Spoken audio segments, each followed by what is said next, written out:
Welcome to the BYB Podcast. That stands for the Backyard Boys. Backyard Boys! For your special entertainment, we got Robbie Goodwin and CJ Browne in the house. Hey. Welcome. What's up? CJ, how's it going today, brother? It's going good. Been going very good. I was watching the H3 podcast before this. He did a whole segment about a midget who turned on him. It was fucking awesome. Ethan Klein? That he knew in real life that turned on him? Because he had he brought on, I guess they call him, it's little person in the show is what they're calling him. But this person is on the whole Ethan is trying to kill all Palestinians wave. So he flipped on Ethan. So he did a whole expose on a midget. What was the expose? Everyone thinks he's 5'1", but he's 4'11", actually. Just how he was a piece of shit. That's so funny. Above the belt. That's so funny. That's Ethan Klein, correct? And that's been my day. That's great, nice. Man. And welcome, of course, Robbie Goodwin. Hey, what's going on? How's it going, brother? Why is Ethan Klein so popular? He's just like a guy. He's just like some fat guy. I don't get it. He rides the waves. Like he sees the direction of YouTube and he's able to kind of steer the ship. That is a skill in itself for sure. Because he was like a sketch comedy guy, and now he's like a drama YouTuber, right? Yeah, and he's lost I want to say over 100 pounds. If you look at him from 2 years ago, we're in the 300 plus range, and now he's I think around 2, maybe even a little bit less than that. Yeah, the 200 pounds was Trisha Paytas. Yeah. No, she's in the IDF now. She's nuts. She's in the IDF. Trisha? She loves Israel. That became her whole thing. Oh my god, that's so she funny. Joined up, got an AR-15, ready to rock and roll. She's ready to. Oh no, those babies deserve to die. Yeah. She tries to draw out. No. She draws out Hamas with her curves, busting, and they put her out on the front. That's so. Well, yeah, I mean, there's something to be said about that. The Jubes are fucking. That's a real thing, man. I've seen plenty of those Israeli chicks that are very, very hot. Oh I've been saying my opinion on Israel Palestine is based on if I'm hitting on a girl in Bushwick or Chelsea. Yep. Because the rich Jewish girls, I got to be it's complicated, Yeah, come to the Upper West Side for sure. Yeah. And they're all Ginos, right? Like the Jewish in name only. Yeah, Upper West Side, 100%. Yeah. Gino. I've never heard that Ginos. That's funny. Either. Yeah. You don't know that one? Or there's Jap, Jewish American princess. I know Jap. That's very funny to be like, actually, Jap is our slur. Yeah, we don't do slurs. No, I love people think I'm Jewish. Oh, wait, no, that's right. We got a new president coming in. We can say slurs again. Yahoo! Yeah, you're Afghan or something, right, Robbie? What's that? You're Afghan or something? Yeah, I'm half Afghan. Half. I'm half a blanket or something. Yeah, which is very funny. People really hated that, even though I'm so white presenting. When I first started doing like Gas Digital stuff, like a certain segment was like this fucking packy piece of shit, and I was like, I don't know what I'm like barely anything, so I don't know. Yeah. Well, maybe there's something you could put on. Maybe you could wear like an armband or something that just kind of signifies that you're. That's what people love is when their group is given an armband. That's I should wear an armband that says "I hate Israel." That definitely won't ruffle any. That won't remind anyone of any other people. Just the Arab nose with the big red line cut through it. Did you know Hitler took the name Aryans from Persians? The original name Aryan was about Persians, which is interesting. Yeah, I can see like that. Ariana Grande or something. Maybe he stole her music too. I don't know. Bang bang into the room. Welcome Ying Wei. Also, thank you. Speaking of fat guys, introduce you. Yeah, fat guy, fat old guy. This is my dad. He's a big fan of both of you guys, and he just wanted to come big fan. I wanted to show up and maybe get your autographs after the show. I got the invite at the very last minute because my son, he's not very responsible about handing out invites until right before the show. But actually, I got caught behind my desk. My fat ass almost had to call 911. I had 911 out there, and then one of my cats ate through part of my leg, and I was able to get free. Thank God for cats. And so here I am. Thanks for having me. Yeah, cat guys. It wouldn't be no big loss if you didn't make it. Let's just say anybody. I appreciate it. But it would be a good win. The fact that you look forward to my talent when I do show up. That's right. Awesome. You're a placeholder. I mean, I wanted the number of boxes on the screen just to be even numbers. So and that's what I'm here. OCD. I'm the even man out. I booked you for aesthetic reasons, for Zoom interface reasons. Exactly. That's when it looks like an inverted pyramid, he gets all pissed off. That's fun.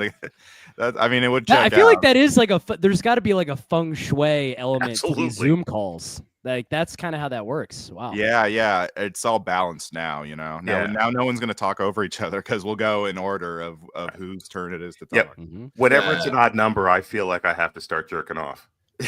Dude, when it's an odd number, one person is like, you know what? I'm the leader now. These other two boxes are below me. Exactly. But now it's like separate but equal. Oh yeah. Hey, what's up, numero uno, Josh? Oh, numero uno, Josh Denny fan, everybody. Is that your red bar? He's been getting a lot of red bar nice shout-outs. Red bar, dude. Oh, this guy. I don't like guys who are friends. I don't like fans, Jules, but especially not of Denny. Did you see any of his New Year's Eve feed? Denny! Oh my God, his girlfriend of 12 years left him.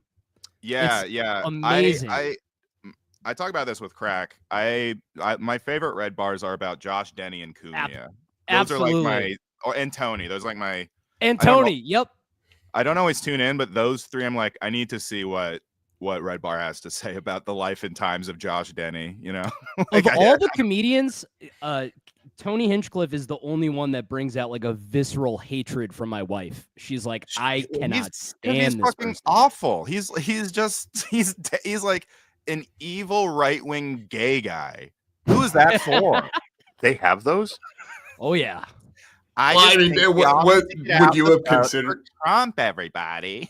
It's like, I mean, did you like his Puerto Rican joke at least? The floating island of garbage. Well, that was the my day you found out that he was conservative, allegedly. I think if Ron White made those jokes, everyone would have been like, yeah, that's fine. But because he literally seems like a coastal elite gay guy, and he's like, well, black people eat watermelon. It's like, dude. And apparently he workshopped that joke like at the stand. Yes. So did you see the article where he was at the stand and he said it bombed there, and he goes, that's gonna kill at the rally tomorrow. And then he did the rally and he was like, this usually kills in the clubs. He's like, when do your jokes work, dude? Jesus Christ. Well, not on Netflix because his special was removed. What an idiot. What a bag fumble. Oh, thanks. Aw, that's nice. I'm trying to get dates in the new year, so I need some confidence. Wow, look at that. Evil right-wing gay guy. You had me in the first That's what I'm saying. You got to be either an evil gay guy or a right-wing guy. You can't be both. Well, unless man? you're Come Milo, on, really. who's kind of achieved this super status of grifter. He's kind of the top-ranked grifter, and you can't really beat Milo. He's I'm gonna. actually, When you run for president, you'll be hitting him up too. So there you go. He'll be. He's our generation's Roger Stone. He kind of does the same job. Yes, 100%. I also watch. Do you see that Apprentice movie, the Trump movie? It's actually very good.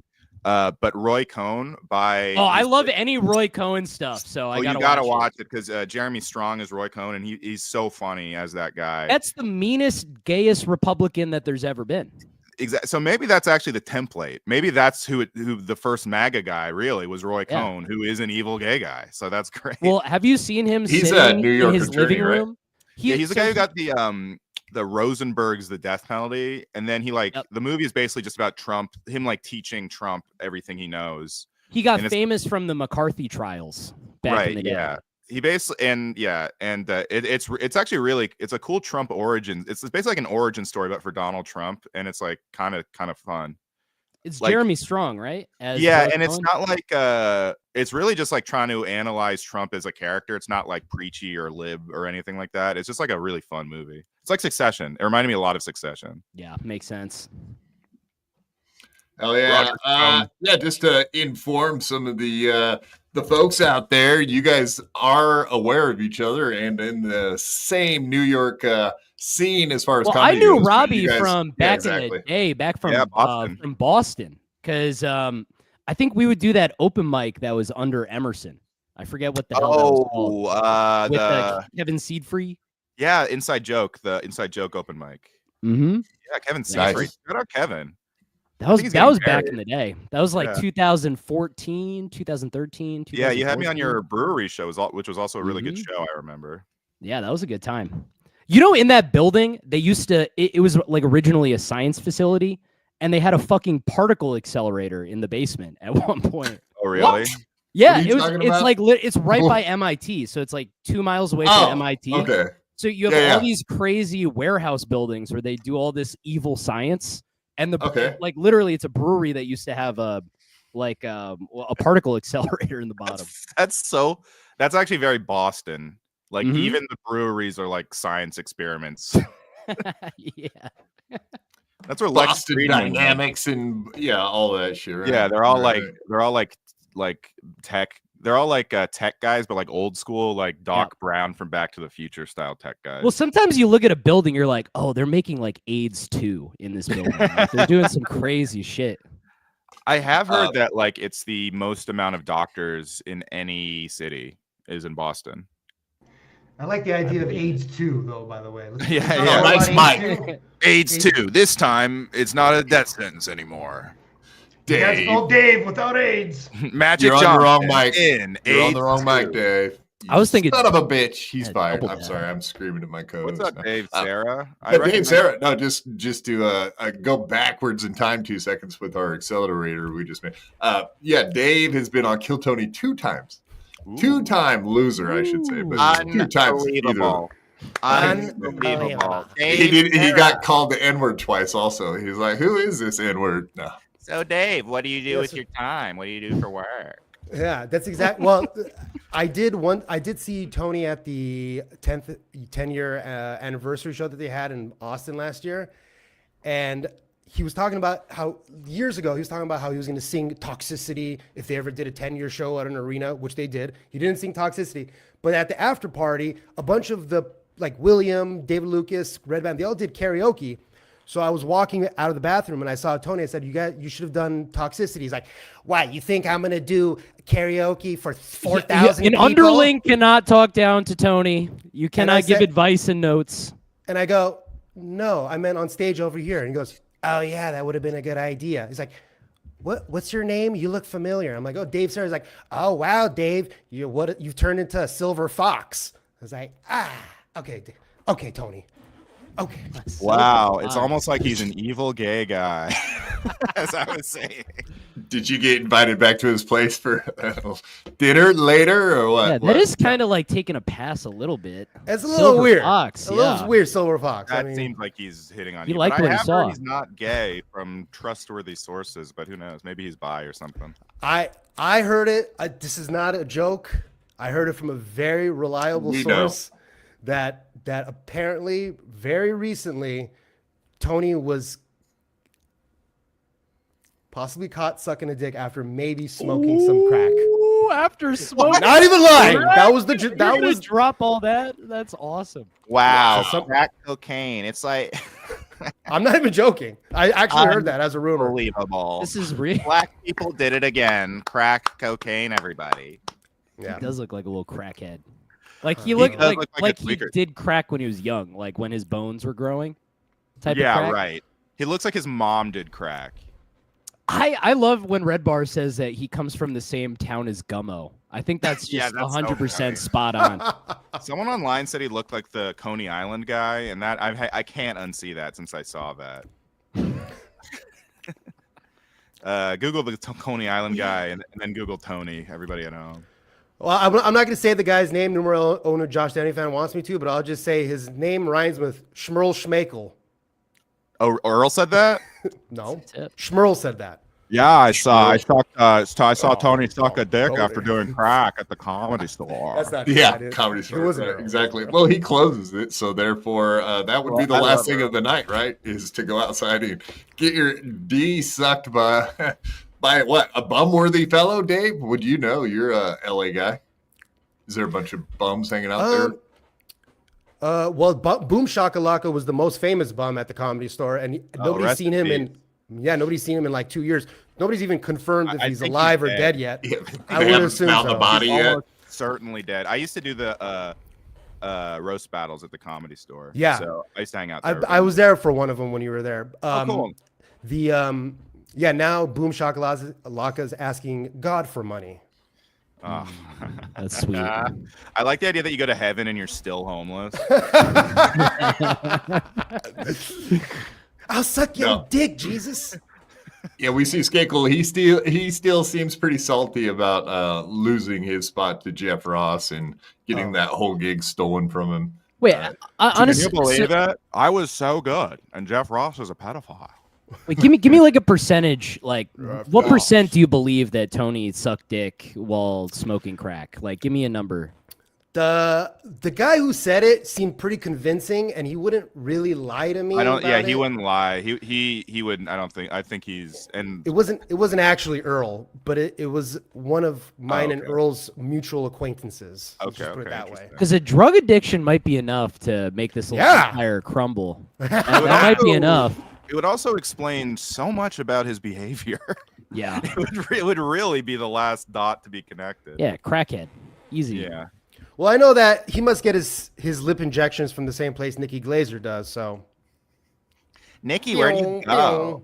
Where do you go, Nikki? no, Nikki called him. He's like, Tony, where do you go?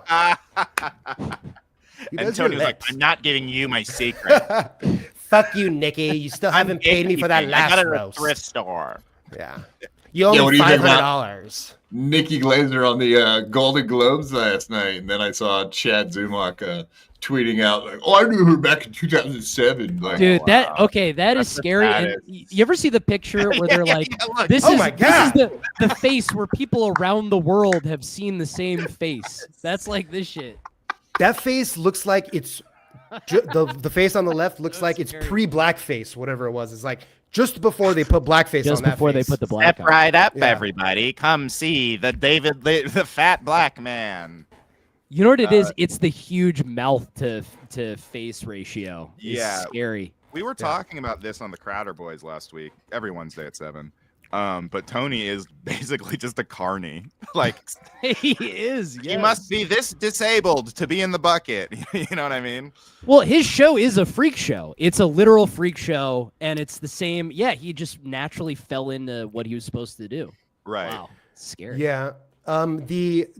When Michael Lair first got brought in, I kind of cringed a little bit, even though later on I kind of liked Michael, whatever. He's a nice guy. and all rest that. in peace, King. Rest in peace.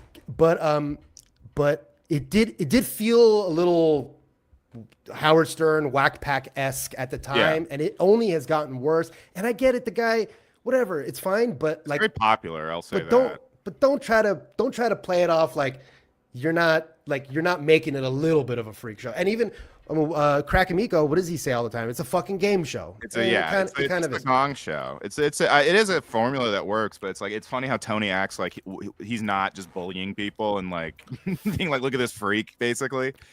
he's like, we've just made so many great careers and so many comics. Just they thank me all the time. Shane Gillis, he thanks me for making his career. Like he'll like Hans The only okay, for there's something he doesn't do. William Montgomery is the only good thing that's ever come from Kill Tony. I will say, like, you can't say a bad thing about William Montgomery, but who else? Hans Kim. Fucking like these people are. Casey Rocket has made me laugh, but Casey Rocket's nice, dude. His shit would get very. I feel like it's perfect for a minute, just because it's like just crazy. A lot. Yeah. My feeling is like you're not gonna get the best comics in the world who is because I love that Rogan is always like, yeah, man, like, oh, I can never do the Tonight Show. It's so fucked up, man. 5 minutes. How are you supposed to be funny for 5 minutes? And then he's like, but Kill Tony, that's the new best thing in comedy where you have to do 1 minute. And I used to be at the Comedy Store signing for the open mic, and at the time I was like, I'm not doing Kill Tony. Who's gonna? I can't be. It's hard to be funny in a minute and have a point of view. And guess what? It is, and that's why the only people that kill are like cartoon characters and people who are like disabled, or insane open micers who spend all their time at the creek in the cave where you are given like a 90-second slot. So those people, that's all they know is like 60 seconds. But even the creek was like 3 minutes, which was also absurd. But like 1 minute, like what the fuck? Yeah, it's crazy. William's hilarious. I've done plenty of coke. Done plenty of what? Done plenty of coke with him. Nice okay, I wanted you to be able to finish that sentence. I'm sorry. But even him, the dude has had. Wait, were you sucking Tony's dick? This is the guy from the story we heard about. Hold on a second. I just outed myself right now. No, that not the first time. First of all, the open mic at the mothership is 3 minutes. So I don't know what Rogan is talking about. He's the one who sets the time there. But also the with like the potluck and all that stuff is. It's always good to sign up for both. I always went and signed up for both. You never know which one you can either get on one or the other. Rarely do you ever get on both. Yeah. So, but it's one of the better open mics out there because you actually have like a crowd. You have a real host, like a real comedian that's a host. Your name goes up on the wall. It looks kind of cool. It has like the OR, whatever. So whatever. Yeah, and it's such a legendary room. It's just really hard to get up on. It's just impossible to get up on it. But I when I got on that show, I felt like it was a Mike, but I was like, this is like a really cool thing. Adam Egget did walk out halfway through my set, but that's okay. It's okay. He's like, oh, this guy's already good. I already know. But no, he William, was like, oh man, why am I here? Why am I watching the open mic? Well, William theoretically should have about 3 hours of material, right? I mean, does he do long sets? No, he does a minute. He does a minute every week, and it's been 3 years since he's been a regular. He's got to do his own thing. They do longer sets, and they tour too. Yeah, and they tour and all that, sure. But I'm just saying, like, he should have an hour special out somewhere. But when you spend 4 years writing 1 minute jokes, it's very difficult to put together a 1 hour set of 1 minute jokes. I mean, only the best Jimmy Carr. These guys. His jokes are like what? Well, nobody wants to watch that out shit. there too. It's too much. That's my thing. Is like all these guys are headlining, and I'm like, what's Uncle Laser doing for an hour? What's Casey Rocket doing for an hour? What's Hans Kim just doing being for themselves, an hour? Just being comfortable on stage and doing what they do. Yeah, like Casey Rocket, like you said, though. I mean, that is kind of a one-off. It's interesting to see it once or twice, but it does. It's great in even a 10-minute set is probably fun, but headlining, I mean, you have to be really good for that to be like interesting for an hour. I mean, and he has actually made me laugh. I'm not a guy who hates on that guy, but well, if you're doing an hour, you have to be able to like go through the ebbs and flows. There's like a rhythm to it that's different than doing a 10-minute thing. Exactly. Yeah. And so that's my whole problem with Kill Tony. It's like, okay, so if you go from like Kill Tony to headliner, that just doesn't seem like a very good system because the person who does good at Kill Tony is probably some sort of gimmick act, and all these people are going to go see that because Kill Tony is like the most popular thing in the world. Well, because he wants to be the kingmaker, but he doesn't want to do anything. Like, he just wants all the credit. Like, I brought you to the top, but he's not going to do anything to actually build these people. That's not what it's about. Being in Austin actually might be good for those guys, though, because they will be able to do, like showcase shows and build something. That's the best. But when it was in LA, especially, it was like, Listen, if you're a fucking Babylon Bee writer, then that's the spot for you. Like that little midget guy who goes on Greg Gutfeld. What the hell is that guy's name? Like Tyler something? This little fucking Tyler Fisher. Yes, like if you're Yeah, I that know type him. of guy, Austin, Texas is the best. Yo, that Tyler Fisher guy. So I watched his stand-up, and it's not bad. Within the first few minutes, he's already doing the RFK voice. So then that dropped, and then the next day he was on Rogan. That was so And then funny. I saw that. Within the first few minutes, he does the RFK voice, And Rogan goes, he Rogan shuts goes, that shit up. Rogan goes, don't do that. He's like, oh, okay, sorry. I was like, you just had him on. You just had him at your club, and RFK you is just did. too serious. Can we please? He's a serious human being. Robert F. Kennedy Jr. I know, show that's- some that- respect.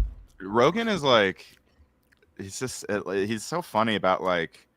He's like, I didn't have this comedian on here to be funny. I had him on here to talk seriously politics. about how hard it is to be white in the entertainment industry, which it is. But like, come on, you're a comedy podcast. Fucking. Well, what if you're white and female though? Then that's not a bad combo, right? Oh, if you're a Like, hot girl, you're that's what I was leading that's you always into been the exactly. case, right? Hot girls just get a little cheat code in the entertainment. Well, that's like always. I mean, that's Kevin nothing- Brennan was talking about this today with Nikki Glazer. It's like, yeah, Nikki Glazer can go up and do those jokes. You can't have a white guy go up and do those jokes really anymore because it comes off as mean.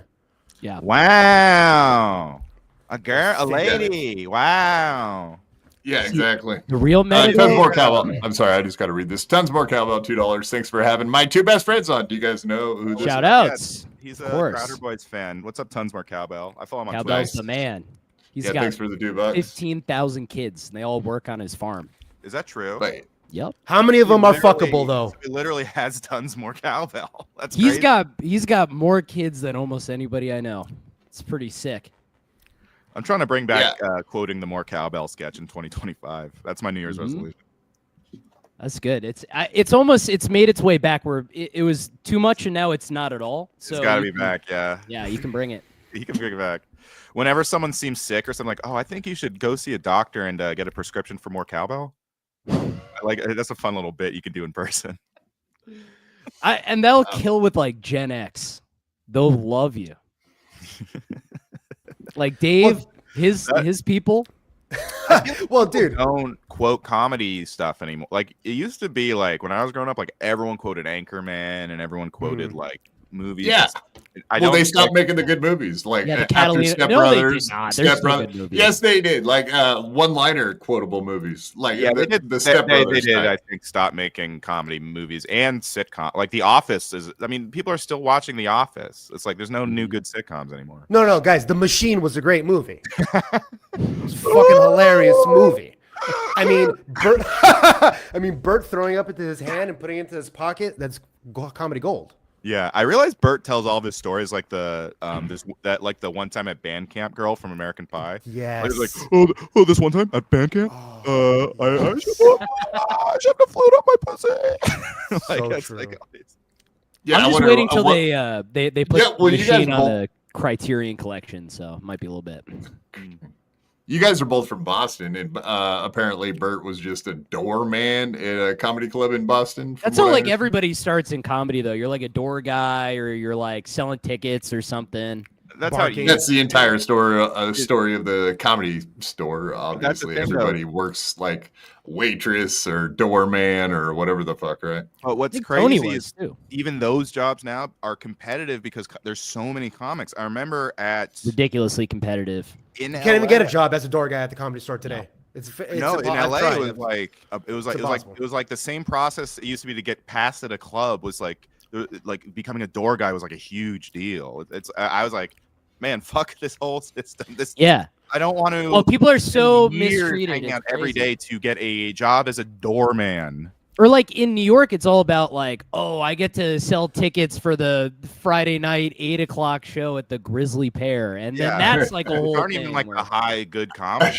It's like oh my How God. dare you rip on the Grizzly Pear, man? Dude, I worked for the where Grizzly you could Pear see. for a while, man. They kicked out this guy Kenny Warren, who is like he was running that shit like a black slave owner. It was like scary, man. This guy was nuts. They what did he kicked him do? out. What was He's treating people like it's like his stable. Like he's got his stable of barkers, you so know? was Chrissy Mayer there? Yeah, I think she was there during that time. Looked Yep. like a horse. Yeah, in the stable. That's right. Oh yeah. Speaking of which, shout out to J6, everyone. Where Chrissy Mayer was 4 years ago, right there with them all. Right. Yeah, She they should be ruined- real. Amazing. They ruined Armenian Christmas for us, man. They fucking ruined it. Wow. Merry No, Christmas, they- by the way. They made it better. What are you talking about? They improved upon it. They ruined Fireworks. the sacred ceremony of Epiphany. All right. Armenians are too religious, man. Tone it down. Well, Yeah, they I deserve hope that. you had an quite epiphany honestly. that your comedy career is over. damn it. See, I should be mad at that. See, Armenians are like they're like the old Christians. So you guys think you're Yeah, like 3-0 fucking well- way cooler than the other ones. Oh, you're It's not- Armenian, it- Dave? Yeah, but like it's like a talking point for all Armenians. We Yeah. were the Oh, you first know- nation Genocide jokes. Yeah, In yeah, 3, yeah. 2, 1, go. to adopt. We were the first nation to adopt Christianity as a nation in 301 AD. Yada yada yada. Do you So, brag about how Jesus spoke Assyrian? Oh, did he even know he spoke Assyrian? I think that's like an Armenian talking point. Oh shit, that's pretty funny. Dude, I love don't the know. Armenian talking points. Like, I used to live in Glendale, which, like, dude, All Armenians, all Armos. all Armenians just Armos. 24-hour fitness. I'd just be in the steam room, and they'd just be Yup. like, "We were genocided. No one talks about it." Yeah. They only talk about the Holocaust. They're always like, "We are Christian white people," and they all look like fucking Babu from Seinfeld. They look like double Arab. Yeah, they look like Stavros with in brown face. Yep. But we are good white Christian boys, so You fucking- actually do look very white. Yeah, But, like, white Kim presenting, Kardashian- they say, I do believe. I guess Armenians don't get any diversity points though because they are Christian. I think you have to be like Yeah. a Muslim Middle Easterner to like. Yeah, but get they're like hunted though.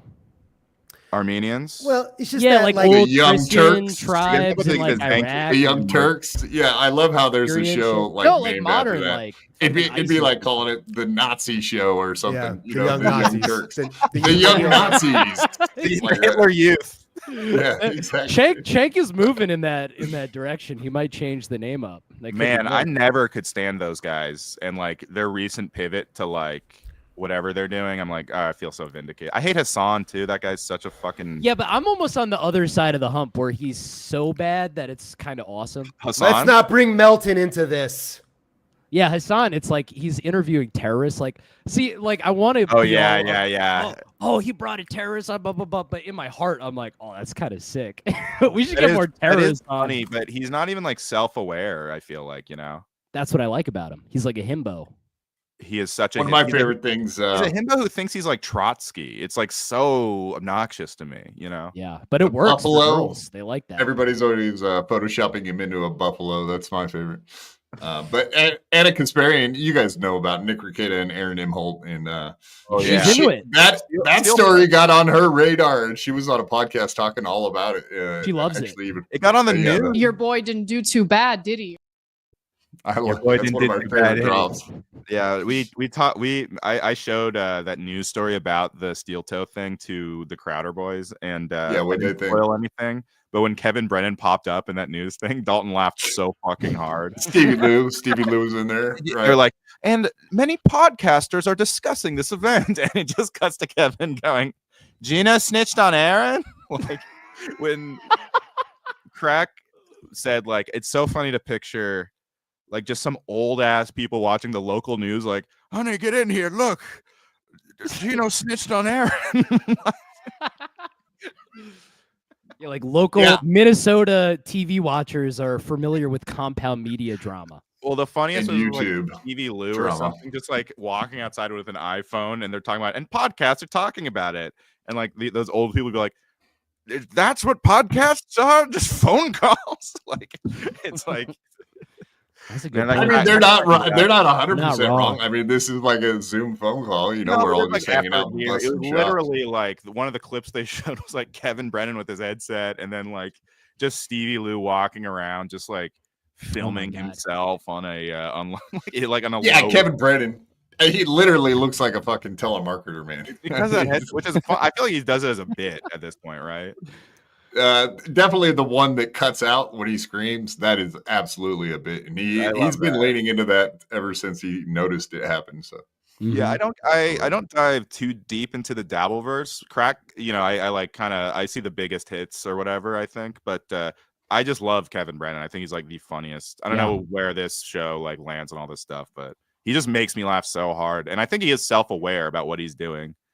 He's just a constant. Like, he's just doing whatever the fuck he's doing. It feels like he's been prepping for this moment his entire life. Like, he's been doing whatever this is forever. And he's like, okay, I like how I can't tell how much the people hate each other. Like, he'll have a whole blood feud with Chad, and then I'll watch the show, and then Chad is back on. And I'm like, what even just happened? Yeah, I don't get their relationship at all. I never got that. It was confusing. I think Chad wants an abusive father figure, and Kevin is fine. He had one. Yeah. It's just the replacement for his actual childhood. So I can tell when Chad, that's factual. Because I know Chad a little bit. I feel like when he's on, I actually think he's really good on Kevin Brennan's show too. I haven't watched him a very, very long time, but I used to when he was like the co-host. But I could always tell Chad was like really trying to impress Kevin, and like would always be like, "And weren't you on SNL? Like, can you tell some stories from that?" Like, it was kind of adorable. I mean, that's the feature energy. Though. He's like a little puppy. He's a little lost puppy that went home with daddy. Well, I do this too, where I like fanboy out a little bit, and people can kind of detect it sometimes. Yeah, and like it just reminds me of like he just obviously loves Kevin Brennan, no matter how much Kevin screams at him that he's worthless. Well, maybe that's why they get into these whole things is because of the love. Right. You know, the opposite of love isn't hate; it's indifference, and they either love or hate each other. It seems. I do like though that they can just hate each other and do the show. Like I like it when it's like two people hate each other, the show is over. Like that's no fun.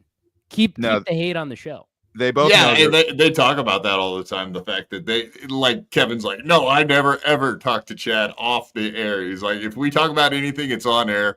That way the guy can't lie about me or like say something happened that didn't, or like he doesn't trust anyone. Why not? He's like he's just waiting for him to stab him in the back again. I think they both know that they're both better together, and in that way, it's not on like almost every radio show or podcast where the co-hosts fucking hate each other, but they need each other. They're just open about how much they fucking hate each. Like, look at Opie and Anthony; those guys hated each other forever. You know, Exactly. Did you guys post all of your Nikki Glaser photos today, like Chad did? Like, hey guys, look at me. This is I did that. I did that. You can't do that. I knew it was corny, but I did that when Shane did SNL. But I only did that because I like defended him and like lost friends over it back in when he got fired or whatever. Damn, and I was like, all right, well, I should at least get this little victory lap for not switching out. But I do acknowledge it as corny behavior. But when you're actually happy for someone, you do want to post that picture if you have it. I probably do the same thing. But yeah, I shared a comedy condo with her back in 2007. Well, here's the thing. Good job, Nikki. I always said you were going to end up on the Golden Globes, Nikki. I always believed in you. And Nikki is nice. She's just really nice. So I do think that Chad probably likes her a lot. And the thing is, like, I'm in a similar situation where it's like, if things aren't going for you in your comedy career, all you have is that you know people who have made it. That's like the only thing you can brag about when it comes to comedy. Has Nikki had work done? What do you guys think? According to some girl I just saw on Instagram, that was like, your failure was terrible or whatever. But I couldn't tell. I think she's jealous. I have no idea. Not like Whitney Cummings, the other right wing new female comedian of 2025. Whitney is so funny because she's just so. What did you think about that CNN thing? Like her coming out? I didn't watch it. I guess she's like trans conservative. Well, it's just shocking how like in your face and transparent of a grift it was. It's like, all right, now I'm this. Mm-hmm. And she's like, this is my debut. I'm gonna debut my new me to Andy Cohen. Right. Anderson Cooper. Right. She's trying to do. I agree. Nikki looks hot as fuck. And so do you, Dave Law. What you getting into tonight? Hey, don't be yakking at my favorite shattered ladies. They're beautiful ladies. They're some of the best. That's quad property. Yeah, these are the greatest ladies. High quality women, not trans at all. We have a lot of not trans girls here. No, I just I'm just shocked any girls watch these shows sometimes, to be honest with you. Like how is anybody watching this shit? I get it. As a guy who watches a lot of these kinds of shows, I get it, but sometimes I'm like, damn, I can't believe there's girls on YouTube at all. Shocking. Yeah. The Discord ones are the scariest. Yeah. Femoid. I mean, they kind of. I mean, like whatever. I've talked to a lot of these chatters in Discords and stuff, and they have good senses of humor. And sometimes these girls are either evil they- though. They'll build like male concubines out of lonely Twitch chatters and YouTube That chatters. is true. They get So to you be gotta like watch out. they get to be like the hot girl of those guys. Well, you it's the know? But it only only helps girl their that's ever. OnlyFans sales. That's what it's all about. Not man. even That's why a more lot than of- that. More than everything. That happens a lot in comedy, honestly, because there are not that many women. So the women that are at the open mics a lot of time get like a ton of attention, and then they start acting like hot girls because, like, even if they're like not like that, just because it's like they are treated like the hottest girls ever because there's so many like lonely, desperate open mic guys who are like, "You're so awesome, and I love you," Mm-hmm. My favorite is when they do the reversal. They did porn or they had OnlyFans or like, and then they make their way into comedy, like Nikki Huntsman and That's the Kate funniest. Kennedy and I love that In word. New I love York, that you have a lot comedy of, thing I've been working my entire life to try and be a part of is a porn star's backup plan. That's like the funniest thing to me. I found in New York a lot of the girls were into like sugar type situations. Like they'd like Sugar live in daddies. nice Oh, yeah, all over the areas. They have place. like a sugar daddy type of thing. I feel like there's a lot of crossover between stand-up comedy and being a sugar baby. I don't know I why. could see that. Because like, is that what they both- call chicks with sugar daddies? Sugar babies? Yeah, I had sugar never heard baby. that term before. Yep. Is that like common term? I would have I a don't sugar know. mama if anyone asked me. I Mhm. get what I like. You're looking for if, one? If some lady is because like all they do is they just buy you stuff. Do you have to fuck them or do they just buy you stuff? A lot of the times it's not even about the fucking. It's about like I want to know that I have another option in Hey, case take my that wife back. or whatever gets mad type of thing. But also like they just vent their problems a lot of the times. So these girls, they don't even like really have to fuck the guys. They just have to Mhm. like be around and listen to them complain about how bad their life is. Oh well, that's great. I would do that. There we go. I If mean, anybody's looking. That's most of having a girlfriend anyway. So except you get paid to do it. That sounds great. I think they make good money too. Like if you look good, they'll pay you. Yeah. I've heard of it. I don't know any. What do you think comedians- you're worth for a sugar mama? Oh, If you had me? to, yeah, a range. Oh, I mean, probably. I mean, look, how many fucking? You had the a reason- dollar amount in your head. Think what is No, it? I don't. I'm like, man, I don't even know. 700 a week. That would be nice, but I don't think so. You would like, agree to that. You would. I'd agree with it in a heartbeat. That's what I'm saying. It's like, thanks for valuing me that high. Fuck yeah. I think it's think like that- a supply, but it's a supply and demand issue. Like girls can find a guy to just hang out and listen to them fucking talk for free. You Yeah, don't but have not a white Afghan guy with a messy room. to- yeah, girls love a messy room.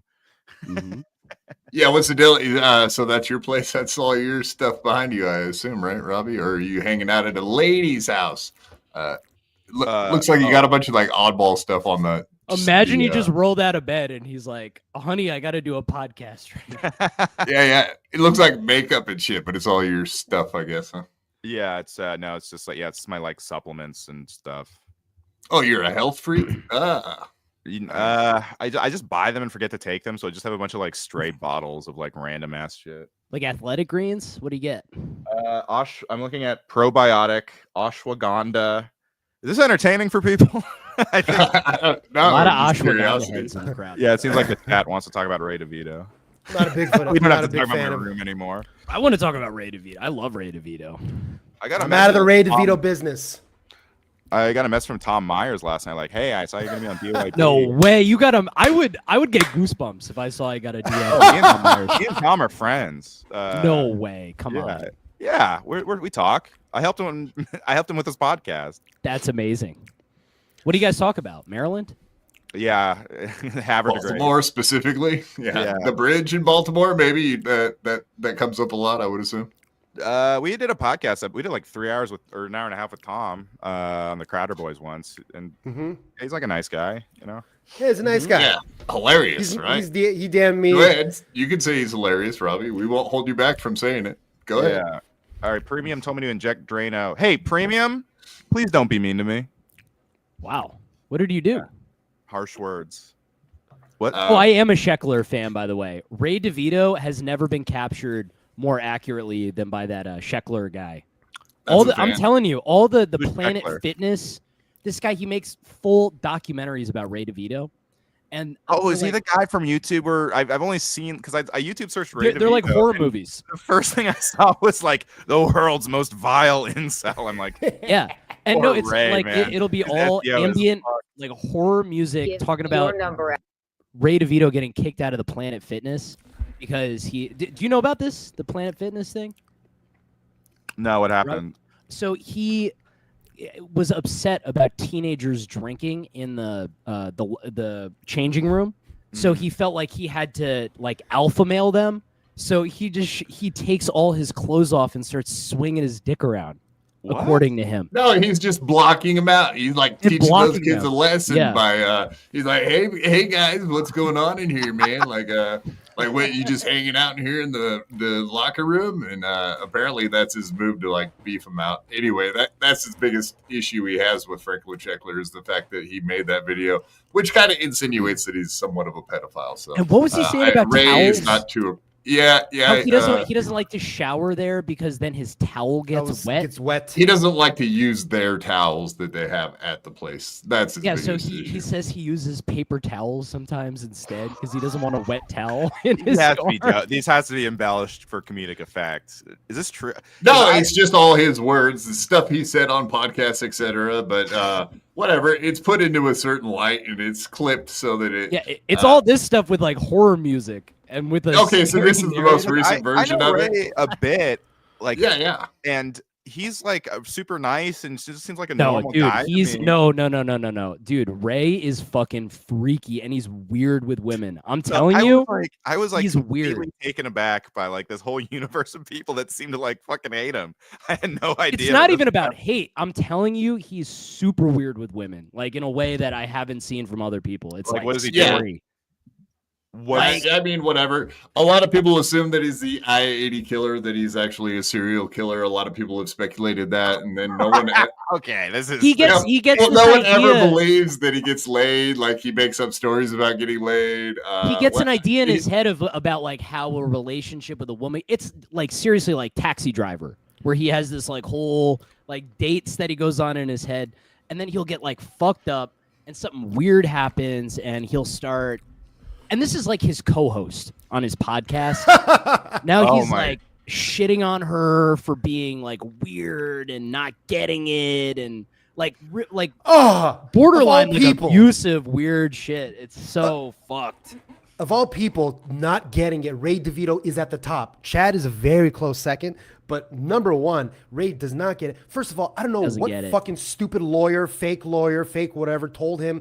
Yeah, you should go. Of course, you should go off. You should go off video anytime a super chat from Franklin Sheckler comes up on MLC. You should go off video. Hey guys, that makes can't sense. Be on screen. Come on, man.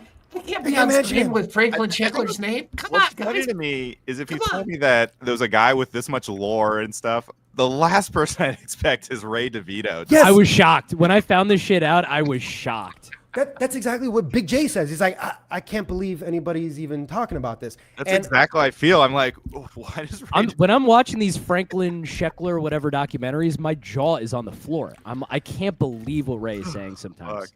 And the most recent one I actually agree with because everything he's been saying lately about the Luigi Mangione hitman guy, you know, the guy that killed the United Healthcare dude. Yeah.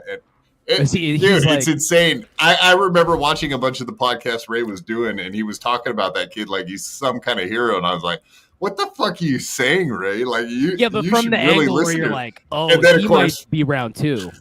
And then, like, of course, makes a video about him. So there you go. That was in the same rant as the slyly aborted rant of what you should do with your finances that he quickly realized he should stop talking about because he's fucking retarded. But especially with Ray too, it's like I mean he doesn't get it. I'm not. He's from Ohio. He's probably from the same Cleveland town that Tony Hinchcliffe is from. Oh, here I don't even call him know. the Cleveland Tony's hilarious because that's his name. To not to make about Tony, but speaking of like Ohio stuff, he used to like brag on Rogan and be like, yeah, we from watched Youngstown. LeBron James. He's the greatest of all time. And I got to see him like play when he was like 10 or 11 or 12, like his whole life, really. So it's really crazy. And Did then you meet him in the locker room? and then and then Tony does that fucking Nanette about his Puerto Rican thing because LeBron James talked out about it, and he does like a whole segment on like he's an awful basketball player. He'll never be the GOAT. He went to 6 finals. It's like what Drake did. Yeah, dude, That's he's so funny. He's Drake without the talent or the looks. Oh my lord. I don't know if this has been really. Bring it back to Ray. I mean, the funniest thing, the entire election cycle, the entire thing, because like when it was really heating up was when that Tony MSG thing happened. Yep. And he did that joke, and you just saw all these top Democrats and politicians like AOC being like, "Hey, my Puerto Rican heritage is not. This is whatever. You know, da da da da." It was all of my time, all these very serious tweets, and then I just see Kevin Brennan go, "This guy reads the room worse than Ray DeVito." I admire Kevin's ability to bring everything back to Ray DeVito. Oh, literally. Yeah. So you must watch MLC enough to know that. That's a fucking fact, man. He absolutely blows up Ray. I watch clips from that Misery Loves Clips account, and I That's a good follow Kevin on Twitter, and that's kind of my when That's all you need. When I say I know the Dabbleverse like greatest hits, that's what I'm mostly familiar with. You can't be spending fucking 3-hour streams watching all this stuff. Just wait for the hits. Yeah, I used to make fun of it completely because I was like, who gives a fuck about these people? And then I got sucked into it, of course. Pause. Mm-hmm. It's too good. I don't know who told me. I don't remember. And I don't know if it's privileged information, but here's a little spy report news. Ray went to Big J's ex-wife for advice. And part of me thinks that the reason he did it is because he wanted to, in a roundabout way, let Big J know that this guy is ruining my stand-up career. Can you please take me on the road with you or something? Like, he wanted to let Big J know something was happening with him without directly telling him. So he's like, hey, do you have any, do you think I could talk to your ex-wife about some things? And she basically just said, well, I can write a cease and desist for him. She's in the industry, right? She's a lawyer. She's a lawyer. Oh, okay. Big J's wife? Big J's ex-wife. Oh, his ex. Okay, yeah. So he's like, I'm gonna she said she'll write a cease and desist, but then she's like, well, that might just make the situation worse because he's just gonna take that cease and desist and make a video about it. So he hasn't done shit. He's a fucking phony. And look, Ray, I have given Ray plenty of clips. I've clipped things for him that are not Dabbleverse related that make him look kind of good and kind of funny. It's very difficult. I clipped them. Oh, okay. I made him 9x16. I made reels for him. I put up subtitles for him, and he never used one of them. So if he's trying to combat this Franklin Checkler thing, he's doing it the wrong way. You battle bad information with good information, right? So he doesn't even want to do that. I'm giving him free clips to upload to his site or to his channel, and he won't even do it. Well, he's never gonna beat Franklin Checkler because he sees him for who he is. That unfortunately, that's the tough part. It's not like and then he's showing us who he is. Yeah, he's through his own idea. Okay, so it whatever. I used to go on Ray's podcast like every fucking night. Like he'd send me the link every night. And Franklin Checkler, he used to whatever. He was showing clips and. But he always would clip me out of it. But I didn't really understand. I was like, he's different than the other clippers. And I didn't really understand what was going on. But now I get it. Like he didn't even really want Ray interacting with other people. He just wants him like alone as a case study. He wants his like story. A behavioral studies exam. Yeah. It's a whole other it's more fucking level. Like a Jim C. Swim or Dreading. Like one of those true crime channels. It feels so much more like that than a clip Dabbleverse. Yeah, with the like you said, like making the a evil murderer. music Yeah. and all that shit, like the breakdown of it. I think Ray would. I think he is capable of killing somebody. And I really do. This is going too far. I mean, I don't know. I'm saying in a way where I gotta do my own research on this for sure. I'm saying. Let me rephrase that. I'm saying like if he was drunk driving and he killed the cyclist, he would find a way to make himself the victim, and like it's like the cyclist's fault type of thing. Like he could like justify it type of guy. He's Kendall Roy DeVito. Yes, yeah, the same type of narcissism. Right. Definitely. Hapless. Actually, I could see Ray being a Kendall Ray, but I also am like a Kendall Ray.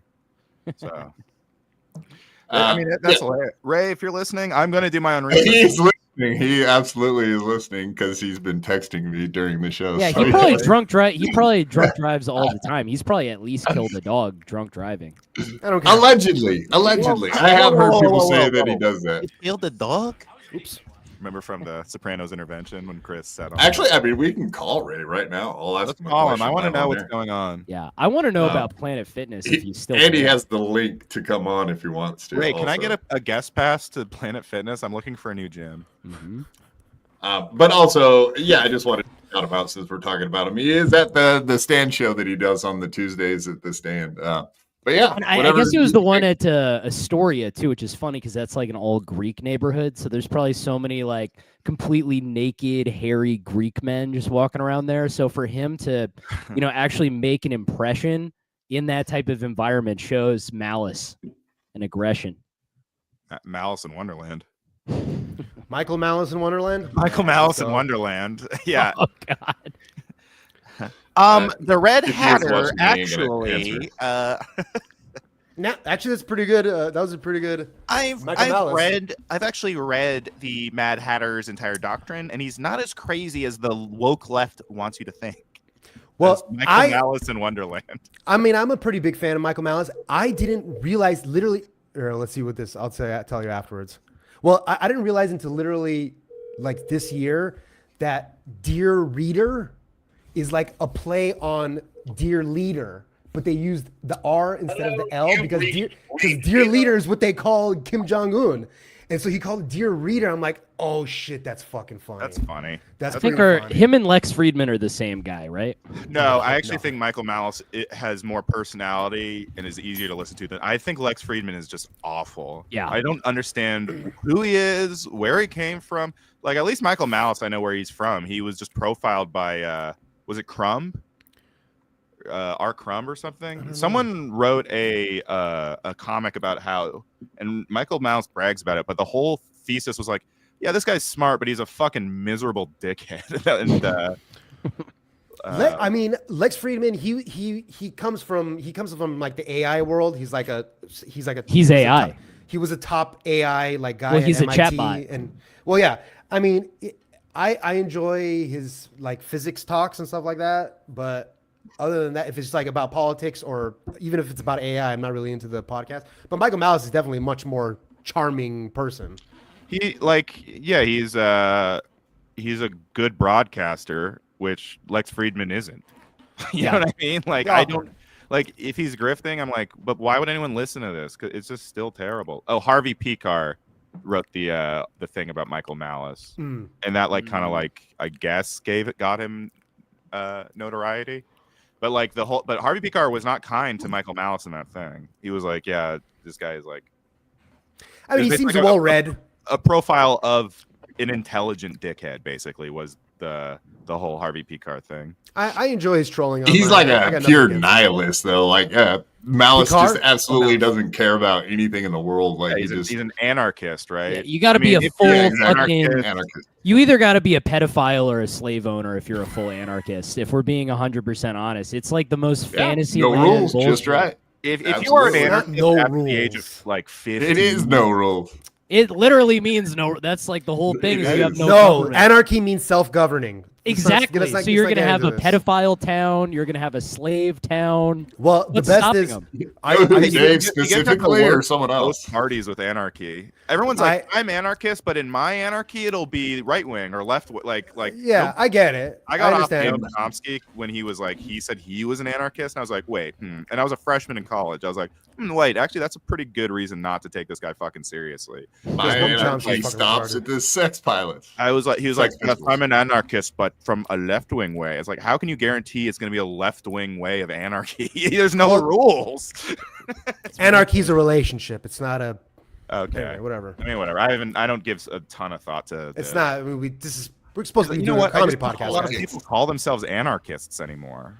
Anarchy?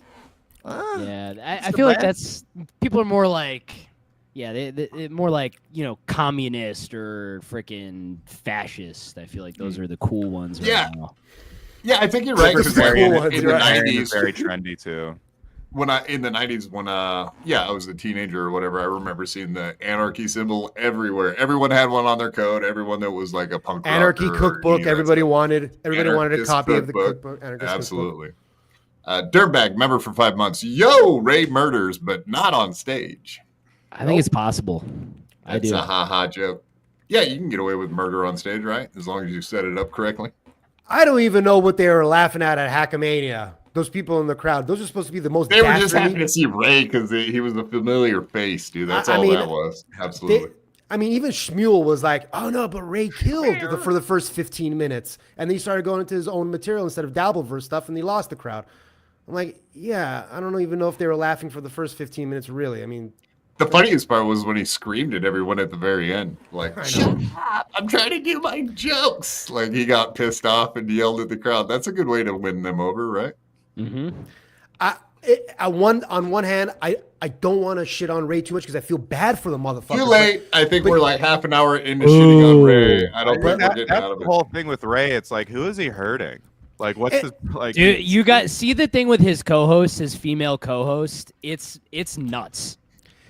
That's the what one I with was the like. Asian Oh, this is was a bad hard. guy. This is a bad. The one with the Asian was hard to watch, and again, Mijiko, now I don't know the if cum painter, as we Not- all know her. She actually paints with jizz. Wait, is she the have queen? either one of you comedians run into her in Yeah, New I York? know She her. is a comedian. Yeah, That's Mijiko. what she's famous for, because I saw she had a lot of Instagram followers. Yeah. She has she makes all these paintings, but she'll like, I have guys come over and they'll like jerk off into a cup or whatever. Maybe she gets them off too. Oh my I god! thought you just But like she makes uh, paintings out of jizz, dude. That's pretty cool. That's fact. That's fact.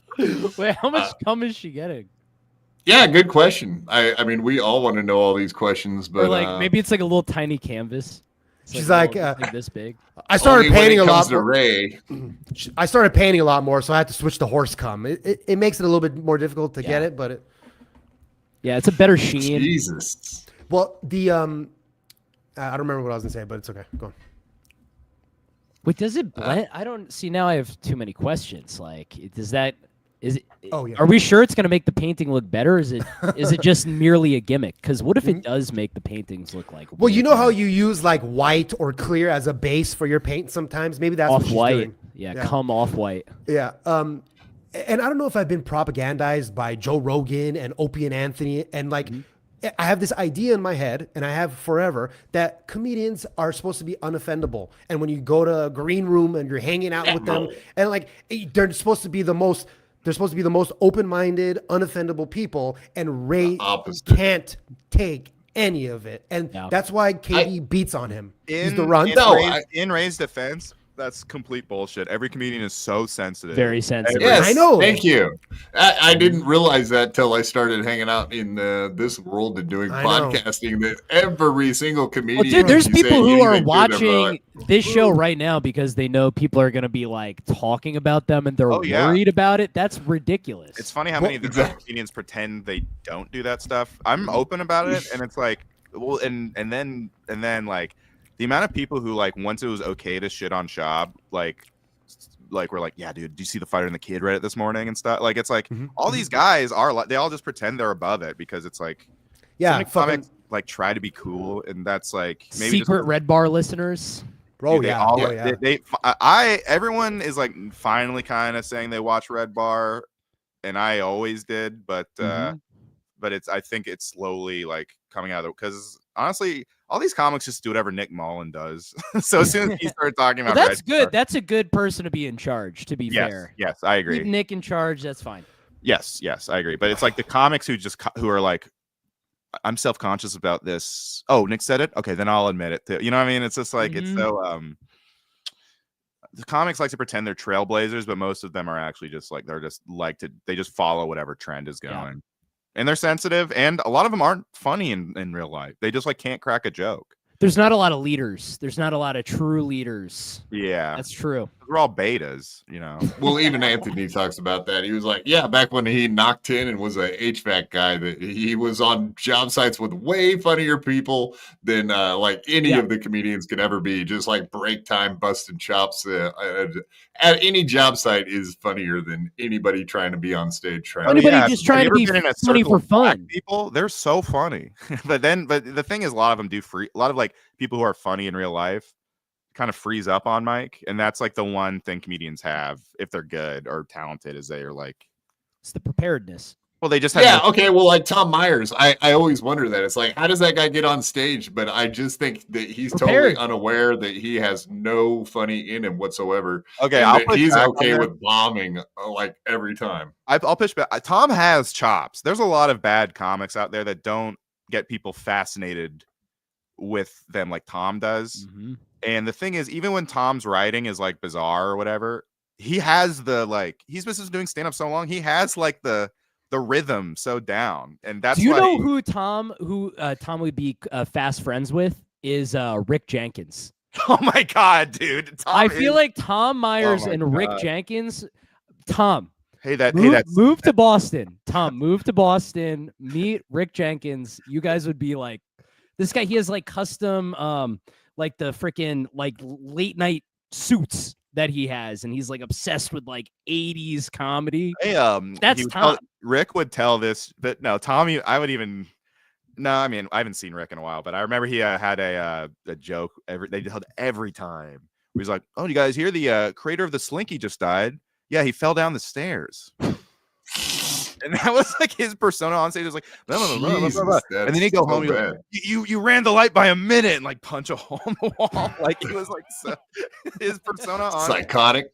He was always super nice to me, but I heard some stories from other Emerson kids basically that were like, yeah, and he runs the what do you call it, the comedy studio, yeah, which is in Harvard, and him and his wife have like a swinger thing too. So there's all these like rumors about like the wife like flirting with comics and stuff. It's a weird situation. Bunch of freaky old people. Yeah. Well, Rick, who I love Rick. If you're not listening, I didn't mean any of it, and please book me. Yeah, exactly. And just like Tom Myers has his hit, the bong hit transplant. He probably says that every single time, right? That's my thing about bong hit transplant. It's like it's almost a great joke. It's like so close, and that's like fascinating. It's so close to a good joke. It just doesn't make any sense if you. It's like the first phrase of a haiku. Yes, it's like a first. Yeah.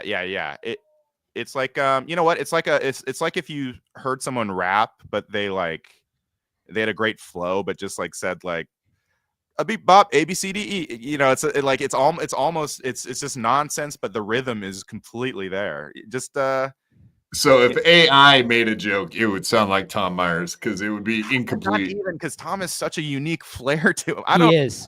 Tom like represents a society that no longer exists anymore. It's almost like the movie Falling Down. That's kind of his life. He reminds me of the comedians I heard about on same glasses too. Like Mark Maron's friends, like Neil Hamburger. He's like in the Neil Hamburger school of thought. Why did I get a bong hit transplant? But he's such a throwback. I think that might be why I'm very endeared by him. CJ, he's a total throwback. Oh yeah, I love somebody who just is. You know, that's what Tom just is. And also the amount of hate and bullying he got from Cumtown, and he still like kept going. He's the only guy who kept with it. All like in the very beginning of Cumtown, they bullied so many random open micers who were just like, "Fuck this! I'm never doing comedy again." Which I get as someone who has been on the end of just like a flood of fans hating you for no reason. It you know, if you're not prepared for it, it can like fuck you up, especially if you're just trying to make it. Especially if the ratio's off of positive to negative. That Seth Cockfield guy got like bullied by Cumtown out of comedy, basically. But then Tom Myers did an AMA on the Lex Friedman. Not Lex Friedman. On the Adam Friedman. Tom Myers on Lex Friedman. No. On the Adam Friedman. All right, everyone tweet at Lex Friedman to have Tom Myers on. The two slowest talkers that ever subreddit. existed. Adam Friedland subreddit. It was god off. I mean, he got lampooned, but he sat there and he answered all the questions. I mean, so you had a bong hit transplant? I'm a doctor. I've never really heard of those kinds of things, but That's pretty cool. What do you think about Elon? Yeah. So how does AI affect bong hit transplants? Do you think they'll be automated? You and Nick Mullen, why can't you just say you love each other? He always says shit like that. Like, Why don't you guys just love? he said that to Zelensky. the I other saw day. that. Yeah, I was like, what are you talking about? Yeah. When are you you ever going done to jujitsu? forgive? Why don't you When are you just going to for- forgive Russia? When are you gonna forgive Putin? It's like, you can't forgive someone if they're still doing the thing you have to forgive them for. Yeah, I think Friedman invited him out to Texas, and Zelensky said, "Yeah, I'll come out. Are you paying?" I just like he was so insistent I on get the it. whole thing being in Russian.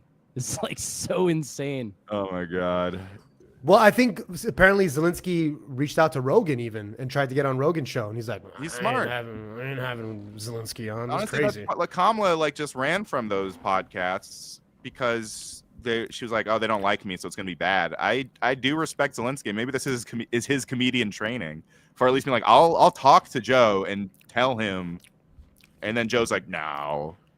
I'll talk to He's anybody. busy I'll bow talk to hunting anybody, with man, Tony unless they're Hinchcliffe. like not in my, not someone who.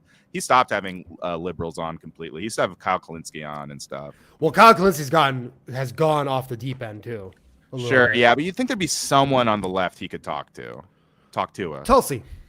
Yeah. Yeah, Jimmy like, Dore. He's in the he used to Trump, have yeah. on like David Kurt is not in the Ackerman. Trump administration or like Trump. Like even if you just to like, because I used to love his show because he used to have like everybody on, and now it feels like it's very much like a certain kind of guy, which is fine if that's what you want to do. I just don't think it's as interesting. Yeah. Well, that's the funny thing about him too is like he does seem centrist, like middle of the road kind of guy. like Open a to pretty populist. much. But yeah, like the Democrats or whatever left people, the people on the left decided that Yeah, they the will not Democrats do are his just like- show, and that was that. Yeah, I mean, the I Democrats think- are like, we just don't need any men at all. And it's like, oh, winning strategy, cool. I mean, Yeah, I think that was to their own detriment too, and I think that's a huge reason that their inability to go on any show because they stopped going on like Fox and shit like that too. So Yeah, they you were need just like, people no, to- we just won't talk to you people. Like, No, yeah, the literally. Democrat. I was like, that should have been a massive red flag about how Kamala refused to be on like anyone who wasn't Friendly's podcast or anything. Hold on. that Here's she my, didn't actually enough have about any that. ideas of her own Enough about or that brain. Everyone hates when I talk about politics. Here's this Lex It's all Friedman. good. Can I share this? This is my favorite Lex Friedman clip Let's hear of it. all time. No, I'm porn just- bomb. This is incredible. This is some incredible interviewing. Everyone take notes for interviewing your guests. Let me just zoom out on this. You made a film. Yeah. That's pretty cool. Yeah, it was a great experience, man. Literally, That's That was pretty pretty cool. cool. That's literally the Made a Chris, film. literally the Jeez, Chris dude. Farley show. That's wow. That must have been like a week before all the rape Wow. stuff came out, by the way. No, Yeah. that He was, was still no, doing it the was, circuit to promote the movie. It was after the rape stuff, but he was like, "I'm going to talk about a movie, and what I'm going to talk about is it was pretty cool that you made." Wait, what rape stuff? Oh, dude, he used to get drunk and do all sorts of weird shit with girls. He got Who? exposed when the movie came out. Andrew Callahan from Yeah, he Channel got- 5. Okay. I didn't That's know when that. Well, he had he had a bunch of young girls as his fans, and it's like you can't be like a sex creep and also have young. That was Chris D'Elia's undoing. I mean, besides how bad his stuff was, but it's like being a children's entertainer. You can't be a sex creep and have like a girl fan base. I think. Even if you're just grooming them till they're Yeah, in what the if- ripe old age of 18, and then What if you're it's all just good, grooming right there? them? Robbie, you ever consider that? Yeah, it's just Well, that's a grooming. gray area. And also D'Elia did like he didn't just. That's why I can't stay when they're like, oh, D'Elia's a groomer. It's like no, I think he like fucked underage women. He would like travel. He would travel to states like with the age of consent being 16 and fuck 16-year-olds. Well, I was a big 10-minute podcast fan, so I have I'm a little embarrassed that I was a huge Chris D'Elia. Aren't you embarrassed? I was a and fan Brian of the time, too. Callen. Chris And- was so funny and making They fun were of funny. Brian Callen. He's funniest when he's making fun of specifically Yeah. Brian Callen. So when the whole "that didn't make a dent" thing came out, and D'Elia was going on with Callen more when Brendan wasn't showing up back in the old studio on TFAT. Like I used to like those episodes. Those were great. And then I made this is when I turned on Chris D'Elia. It was even before all this shit. I made a 1-minute video clip like in 2018 of like all the "that didn't make a fucking dent," okay, whatever. So I posted it on my YouTube page. The very next day, he took it, uploaded it to his website, and then struck my my you video. struck your ass. You struck. Wow, that's some cold-blooded Sakuda. shit. It's done. Yeah, Dave Sarra, who was one of the original clippers of the internet. That's right. From what That's I right. understand. You know what's the best? Echo Pineapple, you better watch your fucking mouth, little bitch. You little limey ass bitch. I think this one's for you too, there, Dave. B Smiley the Fish scale. third, $2. Fish scale. Nice. Thank you, B Smiley. Chop, chop, chop. Shout out. Yeah, we get it. Love B Smile. Big guy, good friend.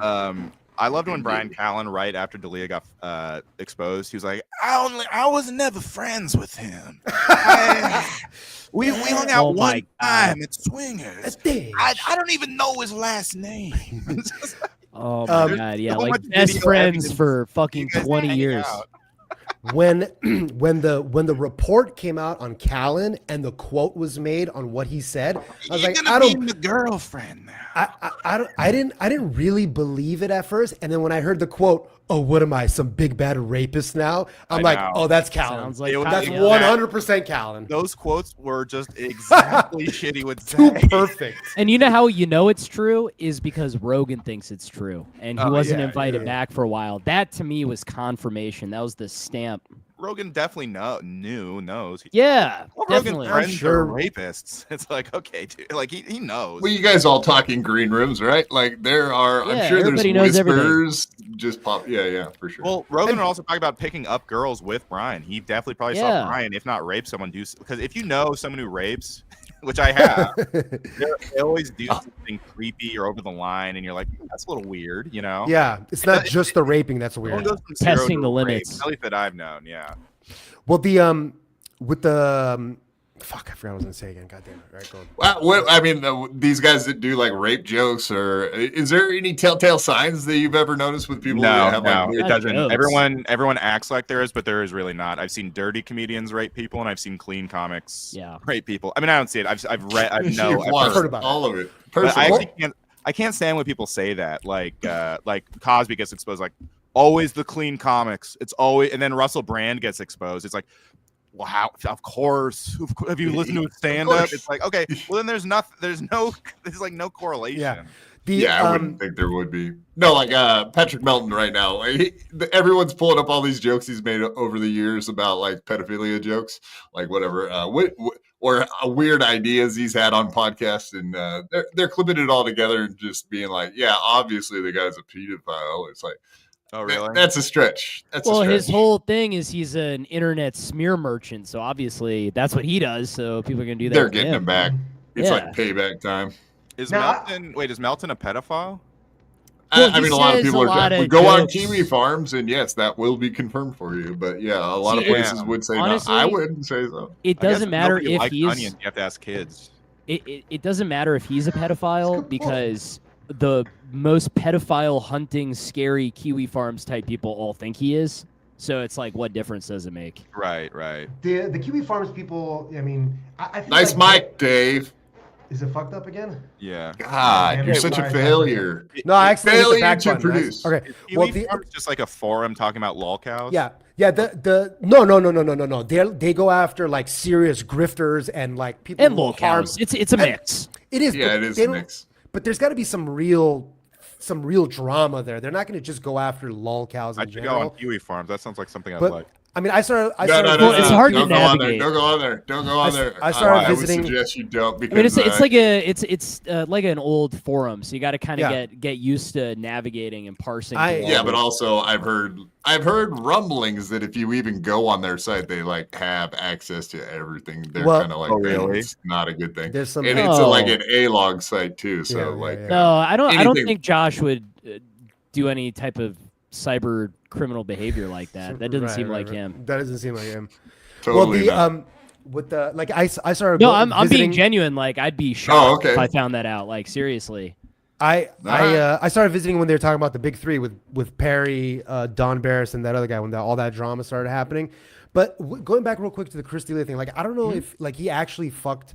Okay, when we say underage, we mean under 18 usually. Now I don't know if he fucked somebody that was 17 in a state where it's legal to fuck somebody 17 as long as it's consensual. Like Anthony example, Cumia.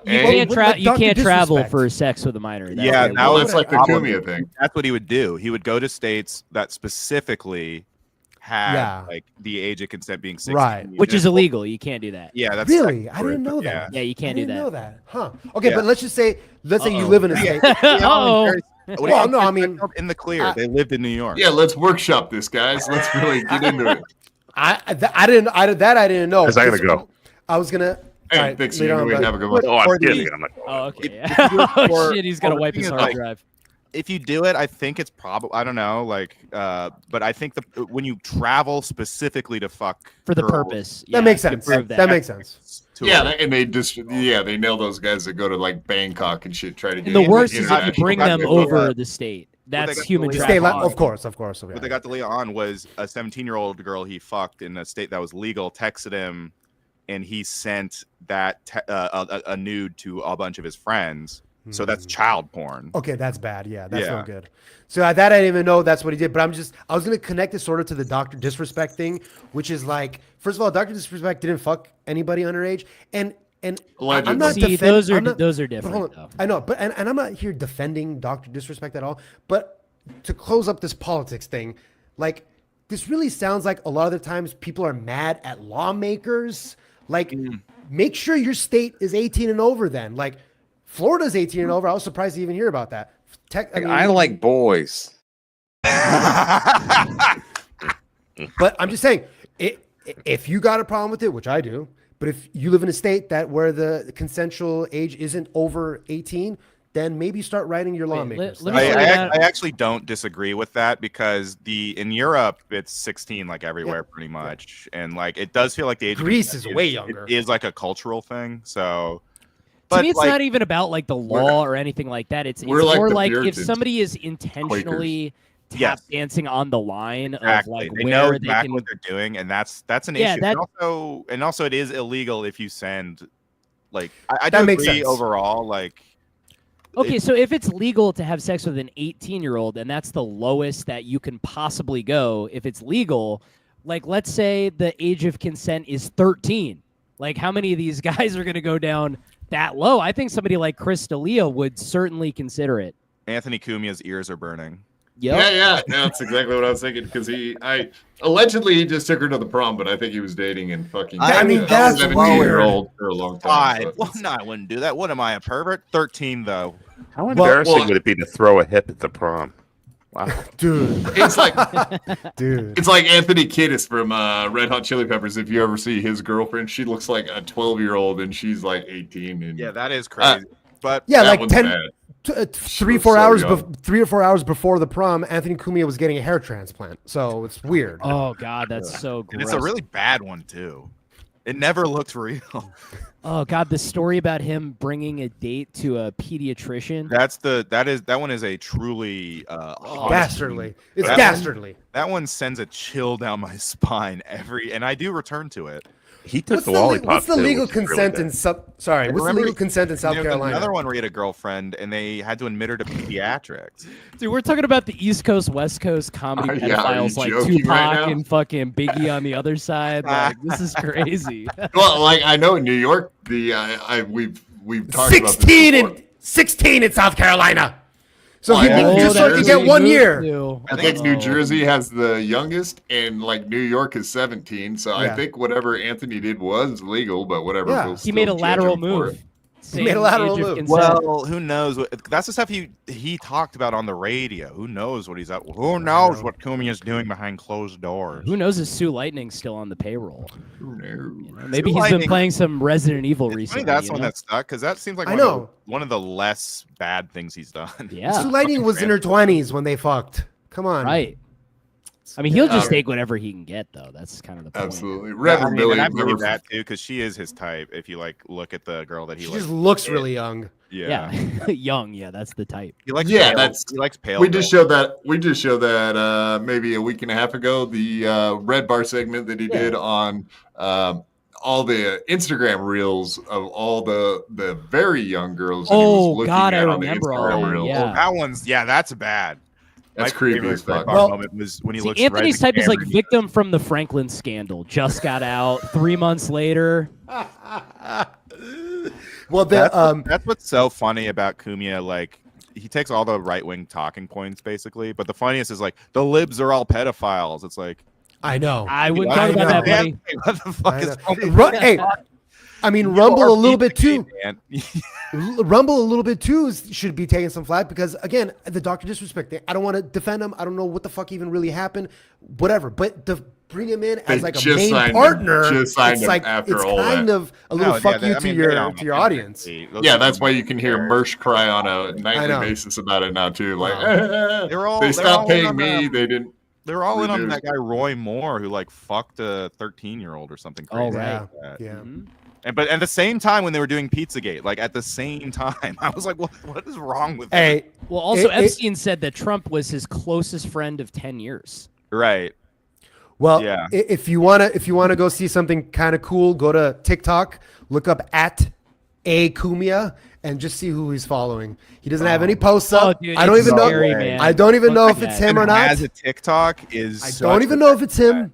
It's Cumia. It's got some random picture, but it's Cumia, and he's following Stuttering John, and he has no posts, but he also follows Compound Media, and then just go look at who he's following. He's gonna be. Dude, poor. he's Tell you a, everything. the fact that people still think it's like cool to like be around Cumia, man, it's gross, man. He's I'm a big like Cumia boy. genuinely a fucking pedophile. I don't get why people do it at all. I guess they just want to. I don't know why. I mean, it's really one don't thing get- if somebody's like you a don't even fucking benefit. racist. Nostalgia, man. It's Plus that's what whatever. it is.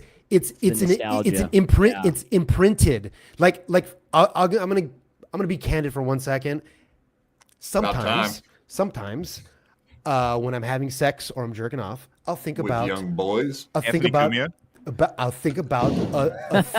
think about a time when I was in high school, okay, or maybe even younger than high school when I had some early sexual moments. So you do want to fuck 15-year-old girls. I'm just saying, some people can't get over that. I'll Some people remember can't that get over it. day. Some people just have Gotcha. some weird imprinted thing on their mind that they like 8th grade asses. Well, I do Right. like Me, an occasional BBC. Cumia, like, didn't he have a story about like his dad getting him a prostitute when he was like 12 or something? I mean, that's why he's a pedophile. Yeah. He got Exactly. raped like when he was a kid by his I mean, mom. the way he talks about believe these it. vivid things where he was looking at this girl's butt when they're in the 6th grade together in the mirror and they're kind of touching it from behind the back. Like they weren't really like engaging, but like you could tell he still kind of thinks about those moments from back in the day. And like, I mean, I Cumia guess it's is like, I think he is just like a 13-year-old boy. Like he's just trapped. Still plays there. Call of Duty, and he's like Exactly. He has, like, screaming. when you're a 13-year-old boy, he has your dream life. It's like, oh, he doesn't have to work. It does. He just plays video games Video all game, day. right? Oh, he Says doesn't, the N-word. he doesn't have a wife. He doesn't have a kid. He's just rich by himself. Oh, and he goes on 4chan. That's so cool. And big fucking tits. Oh God, dude. Have you noticed, by the See that in way, court someday. he is so ugly now He that he has HD cameras. It's amazing how ugly he is. I didn't realize it because the Compound Media cameras were so low resolution. And far back a little bit too. yeah, Yeah, I always looked great when I did Compound. HD has done the same thing for I podcasts did. as it I did like for the doing porn those shows. industry. It's not been very helpful or flattering. Yeah. yeah. Pull up his most recent thing. I want to look at his face. Yeah, you mean on my censored.tv account? Yeah, sure, no problem. No, I can pull it up on Twitter, I think. Yeah, and No, it's on and, YouTube. yeah. I just want to look at his face. It's crazy how Oh, ugly right, he is. Compound. Yeah. He Compound. needed the money. Yeah, he did. Like I said, he just did a stream on Saturday night or whatever, and he got fucking 3,700 live viewers during. I was that shocked show. by that, by the way. Up against MLC, which is going at the same time. I will and give was this to him. crushing. Yeah, he is kind of like he kind of like saw where the ball was moving when it came to live streaming and podcasting. He's in with the Groypers. He was like doing cozy TV. So he's like what's in the funny Nick about Fuentes. if you're obsessed with 4chan, like yeah, you're a Nazi, but you also know where the internet's going because they always seem to get to it first. Oh my God. Yeah, Like you guys can see that pretty good. Yep. So he Well, got a hair transplant, and it looks like that. Like, I don't get it. Oh my lord. He looks like a killer. Is he still getting like drunk on these streams and stuff? He's drinking like beer. He drinks a little bit. He can't really drink now because he had his quadruple, triple bypass, whatever. He had some serious heart attacks. Like he can't drink after that. Because I remember he used to just get shit faced on these and just call black teenagers the N-word and be like, "Why don't you get a job?" Dude, evil never dies. This guy can have a quadruple bypass, whatever. The racism keeps him spiffy. I know. Yeah, hate keeps us warm. Norm at night. Macdonald, who never drank, croaked, and Anthony Cumia is spick and Still span. going. Still going. Don't you dare call him a spick. He's Italian. Wow. Yeah, bad joke. No, that was good. I kind of saw it coming. But yeah, that's what I want. Low hanging fruit. That's Well, we gonna talk about my nickname. like Gino and here's my thing about Cumia. No, we're not going to talk about anything. We're going to just sit here and blabber. No, like we got a bunch of talkative people here on the show today. It's very talkative. No, we can absolutely get into. I had Gino on the mind. That was it. This is the last thing I'll say. Cumia's so obsessed with like the white race and how superior the genetics are. And he looks like that. And also, he looks like a black guy. Like, he looks like he acts like a black guy. He looks North African. Thank you very much. Yeah, like a swarthy Egyptian. From fucking Libya. Italians are just fancy Arabs. And they try to trick Moors. literally all the the Moors. They did so much. Italians are not white. And I was on that hill. They're Arabs. I break it into two classes. There's big nose white people and there's small nose white people. We know that which ones are the Aryans or the small nose white people, and then there's the Caucasians, which are the big nose white people. Wow, you just got really racist there, Dave. Jesus Christ, buddy. It's okay. I don't mind. The Sopranos knows that too. He was like, "Yeah, I don't put a white on the census because I'm Italian." Like he said that. It's so funny, but it's true. Sorry, I'll stop smacking my lips. Sorry, Rick. No, as far as Robbie goes, you were talking. You had a little bit of insight to Anthony Cumia and his double talking ways or his two-faced ways. I think maybe you had some thoughts on like the truth that he is not capable of telling whatsoever. Yeah, I've just seen. I was telling you guys before the show, but I love spreading some hot goss. There's like a couple stories that he's told on the air that I have heard from other people, and he just like lies like a lot when it comes to like stories. Like the big one that I was telling you guys was he told that story about like Club Soda Kenny kicked me out of the comedy cellar. And I want to hear this. Yes. Yeah, well, my friend was working there that night. He's like, Club Soda Kenny wasn't there. We asked him to leave because he was yacked out and drunk and like bothering Bill Burr, like trying to troll him, like not even trying to be like, hey, what's up, man? Like apparently they were like just trying to like troll him or something. And really? They like Club Soda Kenny wasn't there? He wasn't there, according to my friend who who was like working there that night. That seems like a really bad lie. Then he just got caught in another big one recently. Oh, sorry, Flat Cat. I believe that it's a lie. I mean, I wasn't there, so I don't know. But I believe that it was I believe it because the thing about that story that makes him sound like a victim and not just like, well, of course Bill Burr didn't want to talk to you. You called his wife a monkey or whatever. Like so the mistruths are like for his advantage, so that make it sound like, can you believe they did that to me? Yep. Like, because the part that makes him the victim in that story is that he was betrayed by Club Soda Kenny. But it's like, when you think about like, why would Club Soda Kenny intervene? Like, Apparently, he was saying that he was his security guard, his security detail for Bill Burr that night. Security guy? Is he? That's what he was saying. That was the story because Anthony came in the next day and he told a half-hour story about exactly that. He might have he couldn't believe that he got stabbed in the back by one of his longest known confidants. In fact, was security for Anthony at some point. It would be funny if he was just so drunk and yacked out that just some guy he thought it wasn't even Bill. Like, Club Soda Kenny, how could you do this to me? He's like, who's Club Soda Kenny? Black Eyed Jessica, if you were actually there, give me a thumbs up. That would be very interesting if you had eyeballs on the situation. She's she commonly does go to comedy. Yeah, I mean, look, I'm a big. as I said, this is just what I heard from my friend who wouldn't lie to me. He worked at the bar. He did work at the Comedy Cellar, and he was there that night, and that's just what he told me. And Kumia's a liar. You just got caught in another lie. So why would that's this be a two. lie? This is the second gal saying Club Soda Kenny has been the security guard for Bill Bear forever. Catch yeah, I from what I heard was just that he and his girl were like drunk and yacked out and kept going up to them, and so then they had That I can kind of see. Yeah, that I can kind of see. I mean, even though he's not like really doesn't really like confrontation, which we saw with the Compound Media thing. I mean, I'm a big Kumia ball washer, but I still think he should have swung the sword, on those people. He shouldn't have, whatever.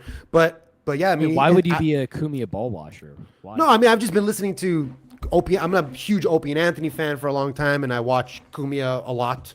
So I mean, when I say I'm a ball washer, he's a part of your life. He's like an I'm a uncle fan. that I'm a you fan. have. I'm a fan of his yeah. of his content. Yeah, so I think that's fair. I've never met the guy. Yeah, I've never yeah. interacted with him. So I mean, I don't really know how he is. He's a part of your life. Okay, so here's another thing. Dalton, my podcast co-host, as a bit, went up to Kumia one time and said, "Hey man, you were on our show." Dalton and Kumia never met before, and we had a running joke that we had an Anthony Cumia episode of the Loud Boys that I get taken down because we watched too many racist clips or something. And so Dalton went up to Cumia and said, "Hey Cumia, you were on our show. You remember?" Cumia was like, "Oh yeah. What was it?" And Dalton was like, and then Dalton was like, "Well, it was the Loud Boys." And Cumia goes, "Oh right, the Loud Boys. I have to do that again." And then they took a picture together. God, that's awesome. Did he do the show? No. Yeah, fuck him. Ghosted. Yeah, before or after, I assume you're saying. He did neither, right? Oh, what a fucking asshole! I think that's one of the biggest I was just like, all right, so this guy just the truth is what do they say? It's a suggestion. Don't let the truth get in the way of a good argument. Is Kumia's philosophy or a good story? Or a good story, and it is. And you know what? He's an entertaining broadcaster. I watched that whole story, and I was like, it was interesting. You know what's an entertaining story? So you have a show that you produce, and there's two hosts, and one of them leaves. So I'm the boss. I give a guy twice as much money. See, that's a good story. Yeah, that's a good story. I like that story. I mean, so that is exactly where we're going with this. Might as well play it, right? Who did this? 6 years old. I said, yeah, it was Negroes. I doubled Gino's pay when Aaron left. That's insane. It is insane. I know it's a private company. Like your mom's box is a private company. Shut up. Oh my God. Yeah, so you guys obviously noticed that was a Tom Myers super chat, I assume. Was it? Did you catch that? That's what he was. That's what he was talking to. Was Tom Myers? My favorite part once again is just Kevin screaming, "That's insane!" Yeah, it is insane. That's why I love. I think the thing about Kevin is he treats everything like all this stuff of like it's like the biggest breaking story he's ever heard in his life. Yeah, it's so funny. I'm trying to go on a bike ride with him. I heard he likes riding his bike around New York. Please don't be mean to me, but also I do really want a pair of Nike Shocks. They started making them again. They look cool. They look cool to me. Yeah, I didn't want to derail the show with like a million clips, but no. Maybe we can watch a little bit because Gino. I mean, okay. So anyway, like Aaron Berg leaving and whatever. I'm sure you guys know the lore behind all that. Whatever, Anthony was sick of the N-words and the drunkenness, etc. So that's why. But yeah, you guys all have worked with the N-words and the etc. I mean, whatever. We all can admit that a good N-bomb at the correct time in the right spot is funny. 100%. It's one of the fun. I mean, Dave Chappelle's made a career out of saying the N-word. I mean, David Lucas is actually he's doing it. He's really abusing that. He's abusing how he's an abuser. Yep. Yeah, he uses it.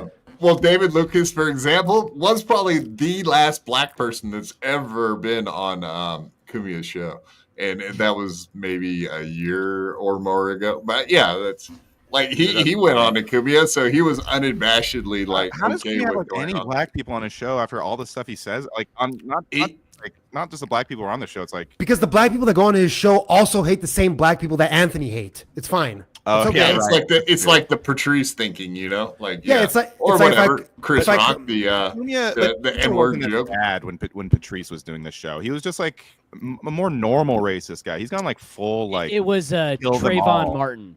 That was the turning point? Is when the Trayvon Martin situation happened. After that, it was daily black rants for an hour. I remember because I used to listen too. I mean, it was Obama. Ago. I remember when Obama was running, he was like, aren't you guys worried that they're going to round up all the white people and jail them? Like, it was like crazy. Some of the stuff he would say. Yeah, he really. I remember I went back in 2020 and listened to that episode when the day after the election day, when Mitt Romney or whoever Kane, when Kane lost to Obama or something, he was fucking like you could hear it in his voice how like he was like scared. He was like frightened, scared and sad and. He talks, you know, when he talks through his mouth. Oh yeah, you know, like the little. You know what it was? It was actually the reverse of how when Trump first got elected, how liberals were like the day after. You know what I mean? Like what's gonna happen to us? You know, he's gonna kill all the trans people. But it was like but what are the white people? They're gonna be gunned down on the streets. It feels similar. That is a good point. Yeah. But he's making thousands of dollars on Twitter making fun of him. So that's the spot. Listen, if you're a racist, that's numero uno spot right now. You're gonna make a career. Cumia, a lot of these guys are grifting. Cumia's not grifting. He's in it for the love of the game. Yeah. That's why he's doing so good. Who do you think's grifting though? Name a grifter. Oh my God. Name the top grifter you hate the most. Chrissy Mayer, I think, is grifting. Wow, because a lot of people say that she was like a liberal. She was. She ran an LGBT show. I used to think she was funny. She did a great Michelle Wolf at Stick or Treat one year. I used to like her on Cumia's show, and then I had to unsubscribe to her because she just were both good, and it's like they made it make this huge pivot. And she just fucking buries my timeline though with all her shit, so I have to just unsubscribe to her shit. It's like puts up fucking video every 10 minutes, dude. Her viewership's done too. Have you seen it? It's like in the hundreds sometimes. Well, I mean, same kind of thing with Opie also. Like Opie gained that's all the these worst followers. Example out of everybody, dude. But insane. He can literally have like half of what we got right now is what I know. It's but like 30 people are watching you live. It's like, what? How is that even? It's like, what are you even doing? We're on the biggest show of all time under Howard Stern. But yeah, but that's because he got all. That's because he got 90% of his 130 subscribers or whatever in like the year 2008 or 2009, and like half those accounts probably don't even exist anymore, and they're all practically dead accounts. He never did Opie and Anthony. He never did Opie Radio until like after 2015. So he already had all those subs, but nobody ever watched it because they're not going to that channel they were going to that channel to see old Opie and Anthony clips. They're not going to see Opie talk about nothing. Kumi was dying off. Like the later years of Compound Media was kind of like the last remnants of the like original era. But I think he kind of recently pivoted out of that and has like this new sort of wave right now. Well, I mean, he switched to like streaming and like aligned himself. Twitter's back. He got unbanned. That was huge. Yeah. I mean, but like, it's very trendy to be like very racist on Twitter right now. Like, it comes up in my feed a lot, and I'm like, there's going to be a racist rug pull. This is like a meme coin right now. Why do you think I hate black people? I have so much basketball on my feed. I don't understand why that is either. I noticed that too, and I don't understand why it happened all of a sudden out of nowhere. Like whoever's making decisions, the higher ups, as we might call them. It's weird though that just one day they're like, "Hey, we're going to make it full on Nazi propaganda." It's not as bad lately, but there was like a month where it was like, "Here's a thread about why Hitler actually was fine," and it was like, "What is going on?" One of the reasons why the Compound drifted off so much is because people started to realize how garbage the website was. The website was so awful. I mean, if you look at, didn't they do they switched credit card providers? So that happened. All also, those people who subscribed just after Ant got fired. Yeah. But, That's but even that's right. like a huge And deep discount DVDs. Right. Lest And then, we forget. They probably churned like half of their subscribers, if not like 75%. well, they said 700. They lost about $750,000 or something like that, just because of that one debacle. And so who knows how many of them ever got replaced? Actually, Anthony was just talking about all that stuff on MOC. He was talking about that, and then he definitely. Whatever. He's been pretty forthcoming about most of that stuff. Well, the best thing is he had all the potential to be the biggest that you could be. He had all the good shows. He had Gavin, Legion of Skanks. I think like Michael Malice was on. Like Red Bar in the early days. Michael Malice. Yep. He did have all the good people. And so if Compound he was rolling, if he wasn't completely incompetent and a bad person and somebody who treated everybody around him like shit, he could have genuinely been on like the InfoWars sort of level, but just because of putting Keith the cop in charge and being greedy and not caring at all, it all fell apart.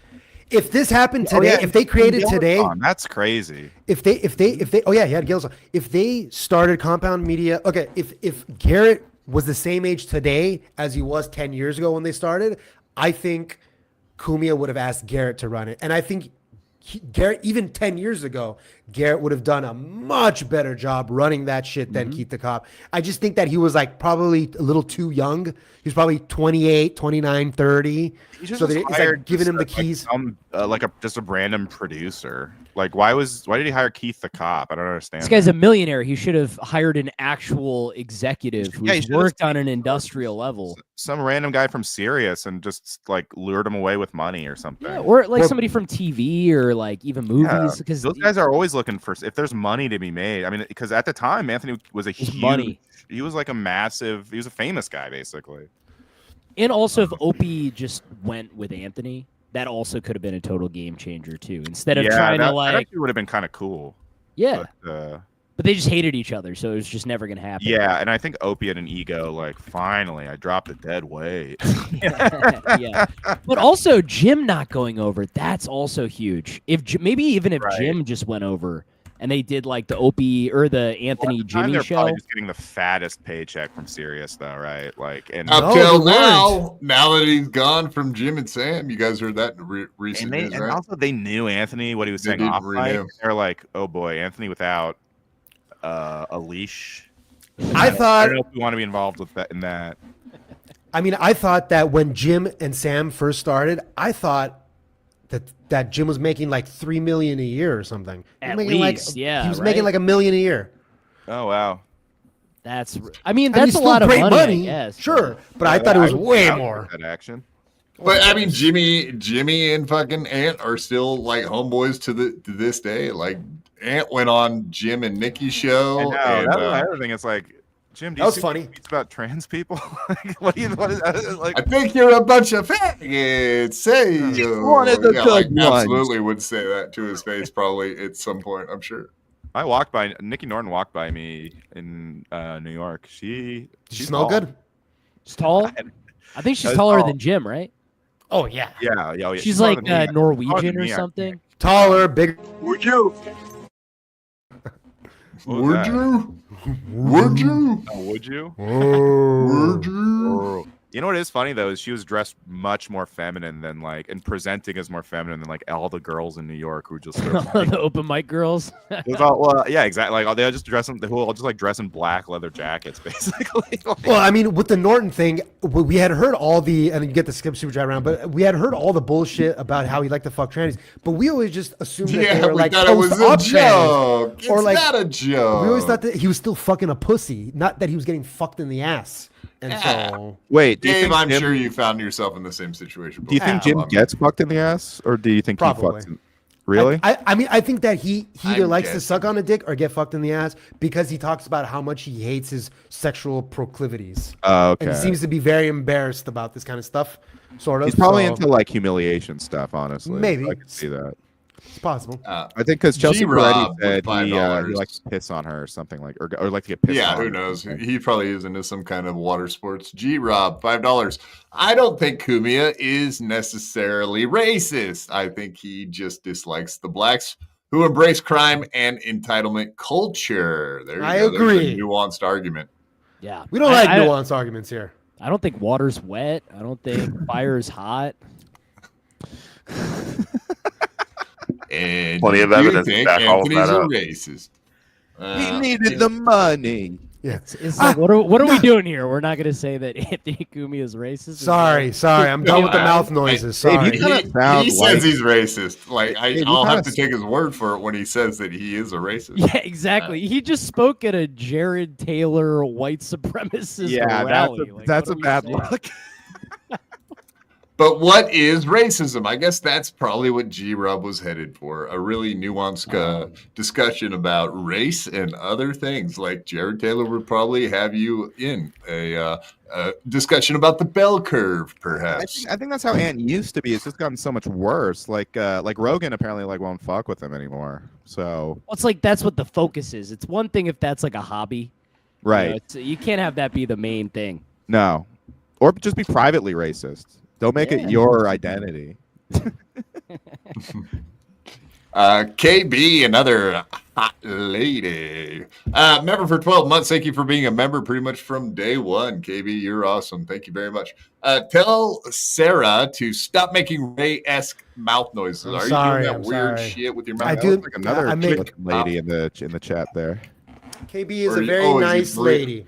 Are you breathing into the mic like no? I'm doing the Ray mouth. been known to do. Does he do that on stage? I guess that's a good question. Wow, this guy reads the room worse than Ray Devito. Ray. Wow. You've been working on your KB? Yeah. Well, that Crack pointed this out. That's almost his catchphrase. Is wow. That's the universal Kevin Brennan. Absolutely. At this point, it's synonymous with him. You had a mic in your hand. He was watching our show because we had Ray DeVito on, and he was like watching our show. And Dalton said something about his show, and then Kevin says, "Hey, that's easy for you to say. You fat tub of goo." and he goes, "Did you lose your mind? You can't be fat and crazy." He's a twofer. He goes, "You can't be fat and crazy. Pick a side." Pick a lane, man. Devito'ed, $2. As if the fat people and the crazy people are at war with each other. Quad grab the reins. Holy shit, Devito'ed. Come on, man. These are a bunch of talkative guys. If you get 3 talkative guys on a show, what did you expect to happen, Devito'ed? I didn't realize I was bombing so bad, especially with the girls. It makes me feel bad. Yingwu over there didn't even know that his mic was muted for the first hour. I can't see, and I got the rheumatiz, and so I didn't realize my mic was fucking muted for the first hour of the show. I just thought you were disinterested. No, I was doing everything short of having a seizure, trying to get everybody's attention, and my fucking mic was muted. Think about how much. I thought you were a mime. You were like doing hand signals. I thought I was actually stuck in a box. Think about how much better the show could have been. God damn. Well, we missed out on the time.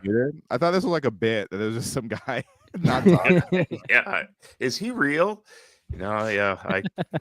I started coughing at the beginning of the show, and so I was being polite. I put my mute button on and forgot the fucking thing was on. I smoke weed. What can I say? Like that Matan guy. He does those weird interviews and has some silent guy just sitting there next to him. He does do that bit. Who else does that? The Tim Heidecker. Have you seen the Tim Heidecker one? I'm almost to the age where I could be that old guy from Arrested Development that just sits in the rocket chair while everybody wraps around him, you know?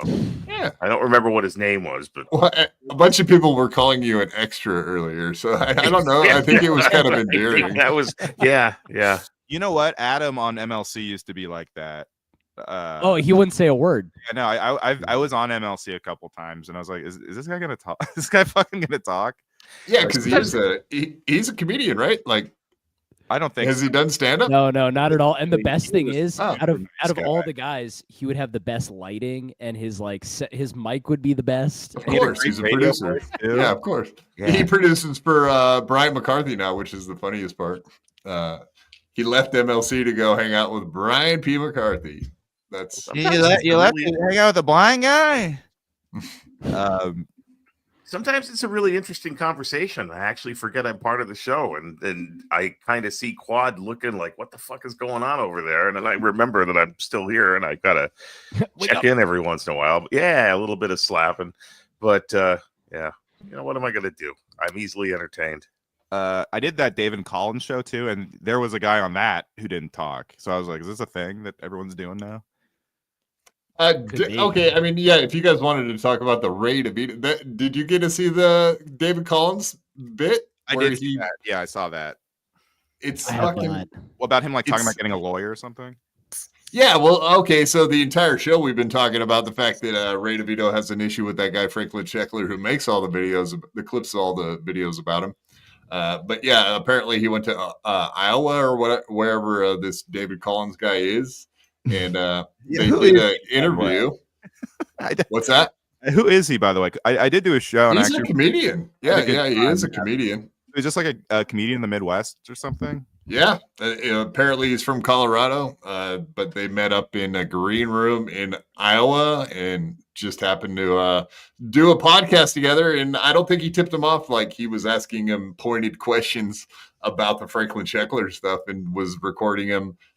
You guys make up your own minds. I'll play the clip and you decide if he's recording him without Ray's knowledge whatsoever, or if you think Ray's just a knucklehead. Wait, so he's about to be confronted about like Franklin Sheckler type stuff in a green room in Iowa without knowing it? He's not. No, he's not. I guess Ray was just kind of like running his mouth about. Yeah, exactly. But you almost get the feel that maybe Ray was telling him about this stuff before he hit the live button. Okay, and the dude was asking him pointed questions to like get more out of him. So you'll see. Mm-hmm.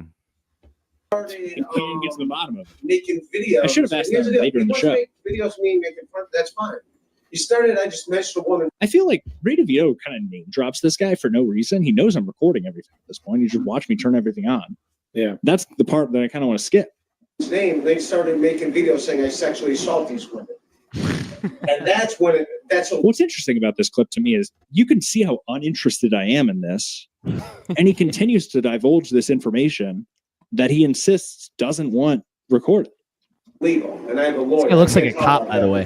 I'm barely listening. He watched that I just pushed record on everything.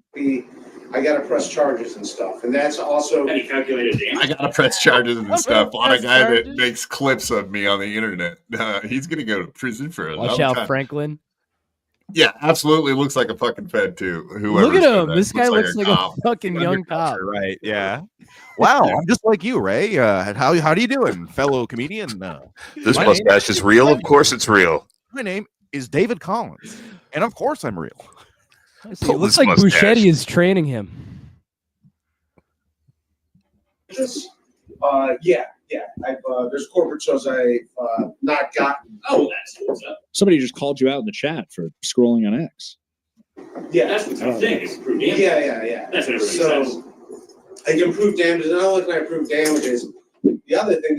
I got to go back. Not gotten. Oh, that's what's up. Yeah, that's the tough thing. Prove damages. Yeah. Right. That's what everybody says. I can prove damages. Not only can I prove damages, the other thing. This guy wants to keep his identity hidden. Well, there's. Oh, his name's not Franklin. No. He just tells me the real name, which I don't feel comfortable airing. The fact that he just watched me push record on everything and starts saying this out, but I'm not gonna. So obviously he said the real name on screen, which he like. Well, that's the thing though. Like Ray's on a podcast every night, so if he wanted to say the guy's name on a podcast, he would have done it by now because he. Wait, can you just rewind a second? I think he just dropped his keys on the ground. He's on the floor. He played it twice. I don't know. Like maybe he just doesn't like shit in his pocket, so he just figured he'd throw it on the ground. Do that. I like David Collins. I think his shtick is actually, I don't know, it's funny to me. This is a bit of a dick move though, right? Because like even if Ray knew that they're recording, he's obviously like setting up and stuff, right? Like this is one little girl in the next room baking cookies away from like Dateline NBC setup. This is a hostile environment. Like this is what a lot of comics do this. Like they gossip about shit on the record before you're like officially starting. And I think it's kind of like assumed that you're just not going to use that stuff. I appreciate him for it though. Yeah, don't we all? Well, I mean, Ray is evil enough where it's like, it's like the idea of total war, where any any fucking strategy is Right. correct. It's 'cause like you teaming must up with the defeat- Soviets or dropping Yes. the atomic bomb. Ray is this dangerous. So Mint Diggity just said Ray's dropping his keys is an alpha move. And the way he did it kind of looked like that. But how is that an alpha move? I can't wrap my head around dropping. No, the keys on the I ground. mean, it was almost as though he rendered himself unable to escape in a way, which is bizarre. Yeah, I've just never seen somebody take it's their weird. keys out of their pocket and throw 'em throw on it the on the ground. Yeah, I mean, he could have leaned over easily and set it on the table. But Let yeah, me- can I see that one more time, please? Yeah. We'll I just need Yeah, to I didn't notice it. Hand in pocket right now. All right. Yeah, that's the tough thing. Yeah. Right. That's what everybody says. I can prove damages. Not only can I prove damages, the other thing, this guy wants to keep his identity hidden. Ian, Well, look. there's- No, No, He Have just you tells me ever the real name, which I don't. Yeah. I've never seen somebody do that before. That is okay. That's fucking nuts. What do you guys think about the tracksuit? Does he walk around in New York City doing sets with the three stripe Adidas? I think the tracksuit's kind of cool. I think it kind of. I don't know. Well, you're a Gives a fucking certain- Guido, right? Like you got some Guido in you. Walk it in. Gives off a certain Joey C vibe. I think It doesn't he's kinda match pull- his I actually think he's kinda shoes or pulling it hat. off, which is like His shoes and hat don't match though. that's true. He has to wear like You got to match if you have a matching outfit. You're a stylist there, CJ. Jeez, man. They look he like also rented, wear, like Yeah. running Fashion shoes or, sense. they or look like like that. rented bowling shoes, actually. Yeah. Look at those. Those are awful shoes. Like fucking like puke green. Yeah, they came out of a bowling alley. You can get those for $2 a pair when you get your. No, the only thing that really bugs me is loose fitting socks. I can't stand socks that just kind of slack down your leg. Yeah, you know what's funny is that the drives me tracksuit insane. actually is nice because it looks like kind of new or at least clean, but then like the shoe portion is completely terribly put together. Yeah, very Yeah. bad. Like it's Very like poor. It's like a rental apartment. You can tell how bad it is based on like the little tiny Foundation. details. Yeah, that's like what we're looking at here. this is what happens when guys try to dress. Most guys try to dress themselves. They just like will do something like that. Yeah, the But they don't even siding's think okay. Color is not even. Yeah, the like, they're siding's not thinking okay, about but any of that foundation's going to need some work. Well, it's like also if the tracksuit is what He's a single man. What do you the problem expect? is like I'm just like the problem with the outfit, and this is what I like to talk about is it's like you're only supposed to wear like one thing. If you're gonna wear something as bold as a tracksuit, you can't also have like crazy ass shoes and socks like that. You got to wear something boring or like running shoes, like that makes it look like you just got back White from the gym or shoes. something. Yeah. You can't have a Black. propeller on top of your hat either. Yeah. And what's that? What is That's the right hat out. exactly? Is that a baseball hat? Cleveland Indians. That's what it looks like. He's wearing a Cleveland like the Chief Wahoo hat. Dude, Yeah, he's yeah. obsessed Looks with like baseball. 100% Chief and Wahoo. Okay, this outfit is insane. dude, he collects bobbleheads at the different baseball Yes, stadiums. yes. Dude, And, he, like, does, uh, he does card breakings. Are you fucking kidding me, CJ? Have you not watched those streams where he breaks cards? If you wore a that's Cleveland crazy. Cavaliers hat, that would make more sense because like a tracksuit is Sure. that's like basketball, right? So I and the just Cavs are remember- good this year. There's no reason. We see now you got to be black to be able to wear a tracksuit. I see how it is. Makes more sense to me. Like like a fucking Chief Wahoo hat and a tracksuit. I'm like, who? What? What are you? What are you? I feel like a chain is good if you have a tracksuit too. Yeah, like some you need- type of like silver chain or something. Yeah. Oh, he's he's got got, it sitting he's up got too high. no, he's got the gold chains. Don't kid yourself. If That's you're not a in a joke. Silver works better. If you're in a tracksuit, you're either invoking like a fat Greek immigrant Yep. Stavros. or like Run DMC, which is cool. I like to Or I dress think he's as a going black for the guy Run sometimes. DMC look. For It's sure. Boris Sicilian, who's going for that- the young Al Sharpton look. He does that A with lot the of hats choices. too, though. Like he does try to do the hats, like whatever. Him and fucking Chad Zumach, they're both from Cleveland. I think they both want to be like wiggers, whatever. Like I don't know if you like that word or not. Oh, but dude, whatever. I'm a it explains a lot when you say that word. dude. So I'm just saying, like I'm a wigger at heart. I like love Right. black stuff, but I'm like no, not to like present like it. You know. What I mean? So exactly, but I think that's what definitely what fucking Ray's going for. He's so And- far off when he and drives, presenting. It's not good. Presenting, yes, is the wildlife would. What are you? Yeah, you're a wildlife guy, right, Yingwei? Yeah. Yeah. You could say that. Presenting. Yeah, so that's a weird word. I don't know how much I like that one. You threw me off with that one, buddy. Jesus. Presenting like Well, it wasn't my word. Adult male parrot. The parrot of the wilds of Amazon. Yes. Presenting. Or Walmart. Okay, Walmart. Fair enough. I don't feel comfortable airing the fact that he just watched me push record on everything and starts saying this out, but I'm not gonna. Does come out.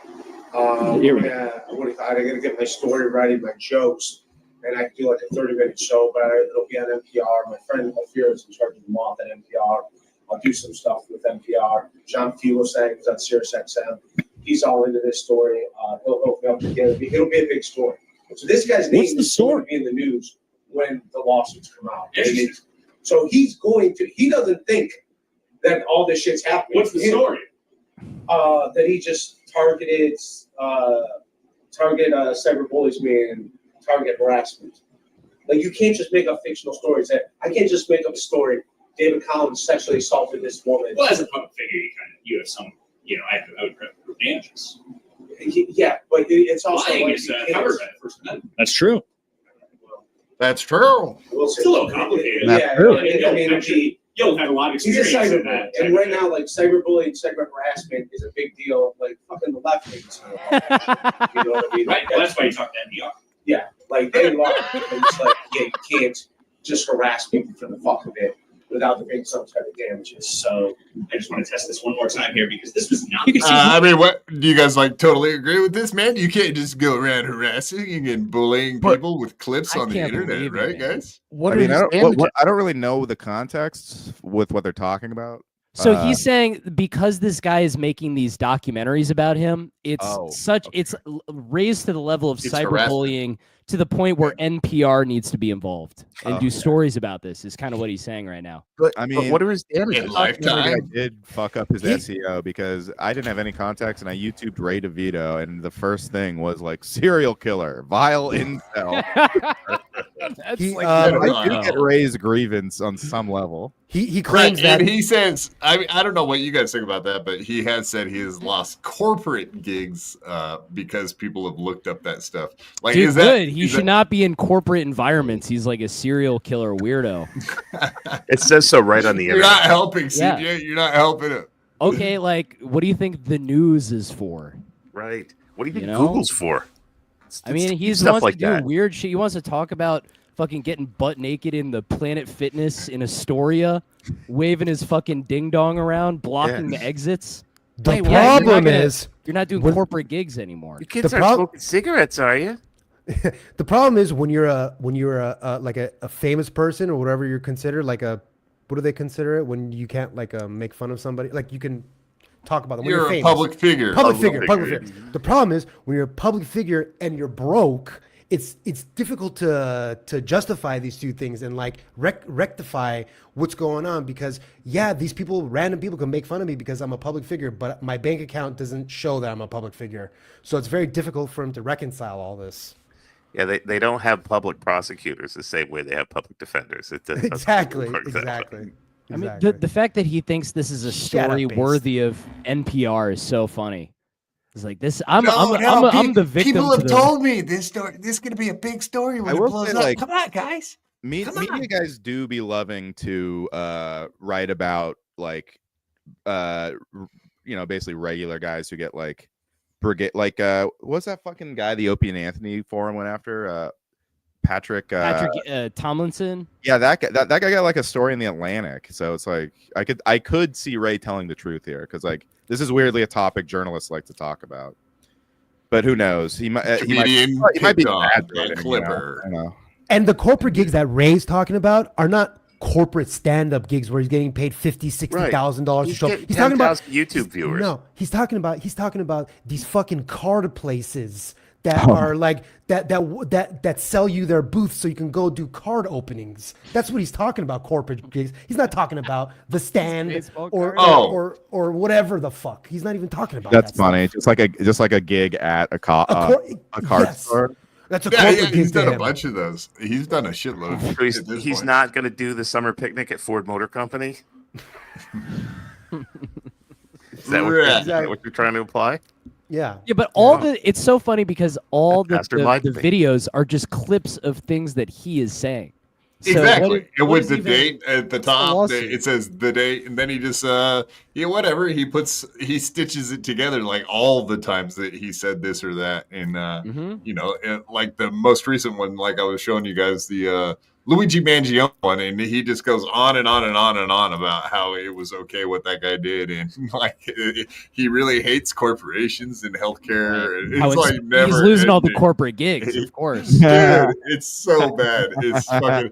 But I remember being on show with him, and not only that, just watching a couple of those shows and thinking, like, dude, your thinking on this is insane, bro.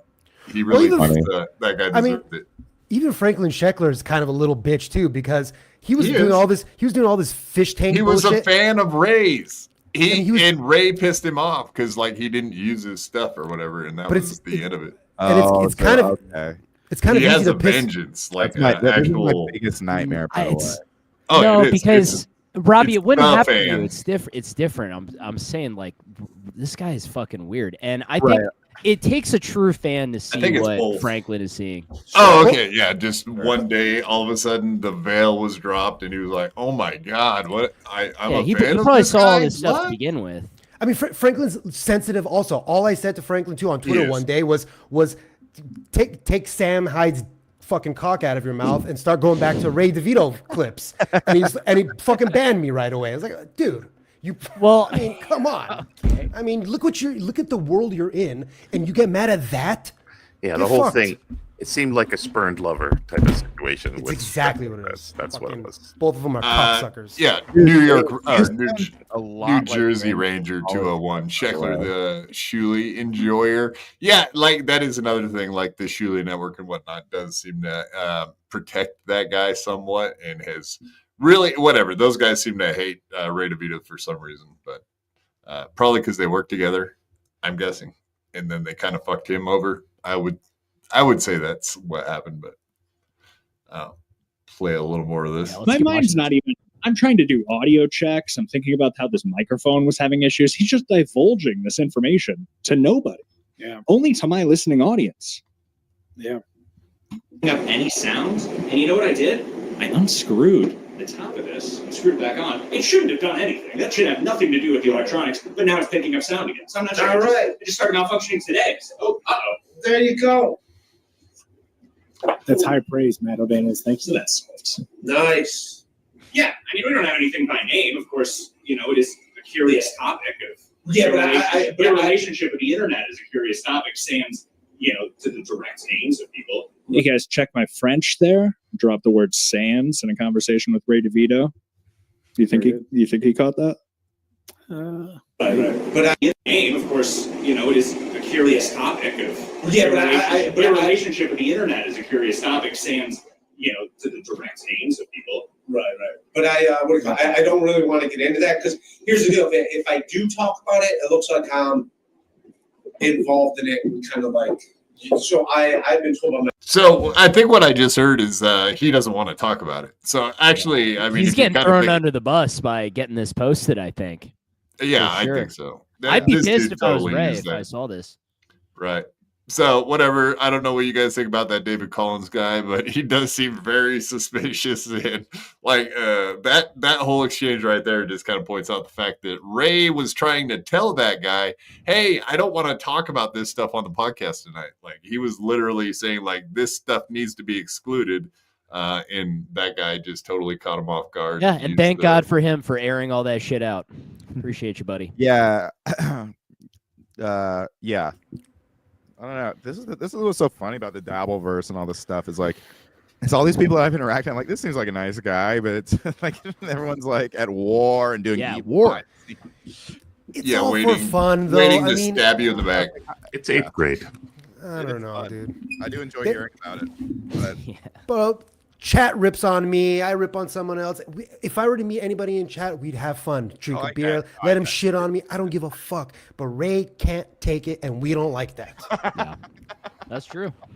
I love that. We're all playing around, except when it comes to Ray. But Ray, Things are we serious, are playing Ray. around. We were playing around, and then he started to get litigious. So litigious, get your ass downstairs. Guys, I think I got a bounce. Yeah, buddy. I will pull up. Let me pull up your link. Everybody, go find Robbie at all these places doing the Crowder Boys, and of course, what about Rob? Yes, on Twitter. Excuse me. What about Rob is also your YouTube channel, right? Yes, and my personal and stand-up stuff is at Robbie Goodwin on Twitter and Instagram. So thank you for having me on. This was fun. Oh yeah, good seeing you, brother. Robbie. Thanks for popping in. Hope to see you around. Have a good one. Have a good time. Have a good time. I don't know if you got to take off CJ, but yeah, probably. So I'll stay. Are you wrapping up soon? Like I was gonna just wanted to show you like the Tom Myers thing. See what you thought about that. I want to see it for sure. Hell yeah, that's from last weekend, but it's not new news, but it's funny as hell, man. And I did want to get a comedian's take on the whole thing. All right, let me pull that. So who can ask from here? Yeah, exactly. Yeah. Yeah, I mean, I got Dave Sarra too, man. Of course. Oh my God, he's got .us as the URL. That's great. Yeah, I don't know. I mean, I watch this guy's stuff on YouTube, and it's like there's just no interaction whatsoever. Nobody watches any of his stuff. I don't really know how you could take a guy serious. Look at his glasses. He's a comedian. I'm not supposed to take. Yeah, the yellow glasses. Yeah, he's like, yeah, I can't see my monitors without like lightening it up. That's for like blue light, right? I guess. I don't really know. Every male boomer on the continent wears those. Those are the blue blockers. I don't think those really do that much. No, blue blockers. They don't. My father swore by them. I put them on. It's the same fucking thing. Yeah. I think like the amount of light that you're getting in, it's like those aren't really blocking an amount where it's going to preserve your eyesight at all. Right. That is kind of like a boomer thing. You mean Red Bar doesn't look really cool in them? If they did anything, they reduced a little bit of the glare of oncoming headlights. But other than that, it was Tom looks better. I used to wear blue blockers, and they turn everything from blue to green. That's all they do. I will say the yellow really makes him look a lot more sunburnt. He looks like a wasp. He's getting sunburnt from the glasses. Well, he can't be sunburnt, so it must be windburnt, like the wintertime windburn. You can see windburn all the way up to the hairline, up to fucking. Where's he from? Beyond my Baltimore. Top of this. Oh, there's plenty of wind in Baltimore. Oh yeah. Soft sports fans, Ray will try and chat with them. He is. And hey, what's up, Tom? When's the last time someone wanted to see you at a gig, huh? When were people like worried if Tom Myers was going to show up? Is anyone like, hey, is Tom Myers going to Atlantic City? No, I don't think so. Like, is Ray Devito going to Atlantic City? I think that's what it is, Tom Myers. No one's like, hey, there's a I get paid gigs. I get paid three figures. When all of my albums stream, guess who gets all my money? Me. I don't give a shit. I don't need you talking about my potential gigs. Hold on, Tom. Ray, what's his contract? You told that 440 fat fuck that it's 25 people. It doesn't pay well, but now you're under contract. Now you're under contract like Marilyn Monroe at Warner Brothers. No, I have an agreement. You have a 7-picture deal. What the fuck are you talking about? No, I have an obligation to do the show there. You know what? To do the shows. What's it pay? It's 2 shows. It's a 25 seater, and it's a new thing that's building for them, and I'm happy to be a part of it. So yeah, that's a monster show, right? The 25 seater. He's got a multiple occasion deal. That is amazing. Came in so hot over a 25 seater. It's almost as big. It was almost as big as the show that Chad's going to throw in AC. Yeah, God dang it. That's what I wanted to ask. That's why actually part of the reason I wanted to call Ray to see is he actually going to AC now. That is kind of curious question. It's like commandeering a short bus, 25 seats. So, okay, maybe CJ, I could ask CJ, what do you think about the own Tom Myers dropped on, Ray, which was, how come you didn't produce your own special? That's like such an own that you know who Aaron Berg is. We've already talked about that. He has his own record, whatever. He's got his own, he does the specials on his own website. You know what I mean? And releases them that way. But yeah, so Ray hired him to do that. and that was Tom Myers's own on him was, hey, how come you had someone else do your special? So honestly, I was so floored by the amount of disrespect that Ray was shooting at Tom that I didn't even process any of that, because it was so crazy how he just came in and started talking, big dick swinging around the Planet Fitness, and then it's like 25-seater. That's all I heard. I thought it was going to say $25. Yeah, 25 a head, Way powder on the 300-seater. Yeah, I thought everywhere. No, I thought when he said 20, it's a 25. I thought he was going to say it's a $25 gig. And to answer your question, Tom is a fucking whack job. Like the way his brain works is not normal. Like produce your own special. It's not even a real insult. It doesn't what is make that? any sense. I was gonna say, it made no sense to me. That's why I had to ask a comedian, like, to pay someone 10% to do your special. Sounds like taking a lot of weight off your shoulders is what it sounds. Yeah, like. why would, if I found a guy who's good at producing why wouldn't I just hire him? It doesn't make any sense. Like, how's that a mark of shame? I don't get it. Exactly. Sean, okay. Let's play. You have to be interested in this interaction though, because it is amazing to see these two interact. Like whatever. I mean, as far as Ray DeVito versus Tom Myers, I mean, who has more of a draw as far as you know? I know you're New York City. Oh, I put them at complete equal in my brain. I see no difference. That's why it's weird that these guys are like trying to big dick each other. So you guys are the same. How about like Chad Zumach versus Ray DeVito? What kind of level? Chad's ranked above all those guys. A lot or just slightly? A lot. Yeah, he's ranked a lot above those guys. Yeah. And you only rank him with that because he does KB's jokes. So every time you see him and he's not doing his own jokes, then you might think he's funny. It's fine. Ray's he's like a street person. Okay, fair enough. A street urchin? Do you say? Yeah, he's like scum. Ouch. I don't care. I'm making money. I'm not making great money, but I'm making a little bit of money. Just I'll a little double it, Ray. How do you feel about that? I'll double it right now. Done. I'll double it right now, and I'm going to buy the club. Done. How do you like that? I'm going to buy the club. That's how good I'm doing. Awesome for you, man. Ray, apologize to Tom. I don't owe him anything. He can. I wish him well. I don't need to be wished well by you. You know why? Because whenever I've heard your comedy, buddy. Yeah. Dude, I did the. Okay, go ahead, Tom. Whenever my album stream, you know who gets all the money from that? Me. I didn't do a dumbass mistake and have Aaron Berg produce my album so that he gets. Where can we find your album? Actually, I might have misunderstood. TomMyers.us. Because what Tom is saying is that he has ownership, as in he's not paying a percentage per download or whatever. So I guess Aaron Berg probably has like 50% of the money coming in from the revenue. Yeah, so yeah. I think that's I would more think what he's so. trying to say, which that is a big mark of shame. If you don't own your shit, it's way cooler. Oh, to be. ownership. Yeah, ownership. Like, you own it, you get all the profits, is what he's trying to say. So that yeah. like, that's definitely owning Ray, definitely. This I mean, nice how many little people are buying this shit?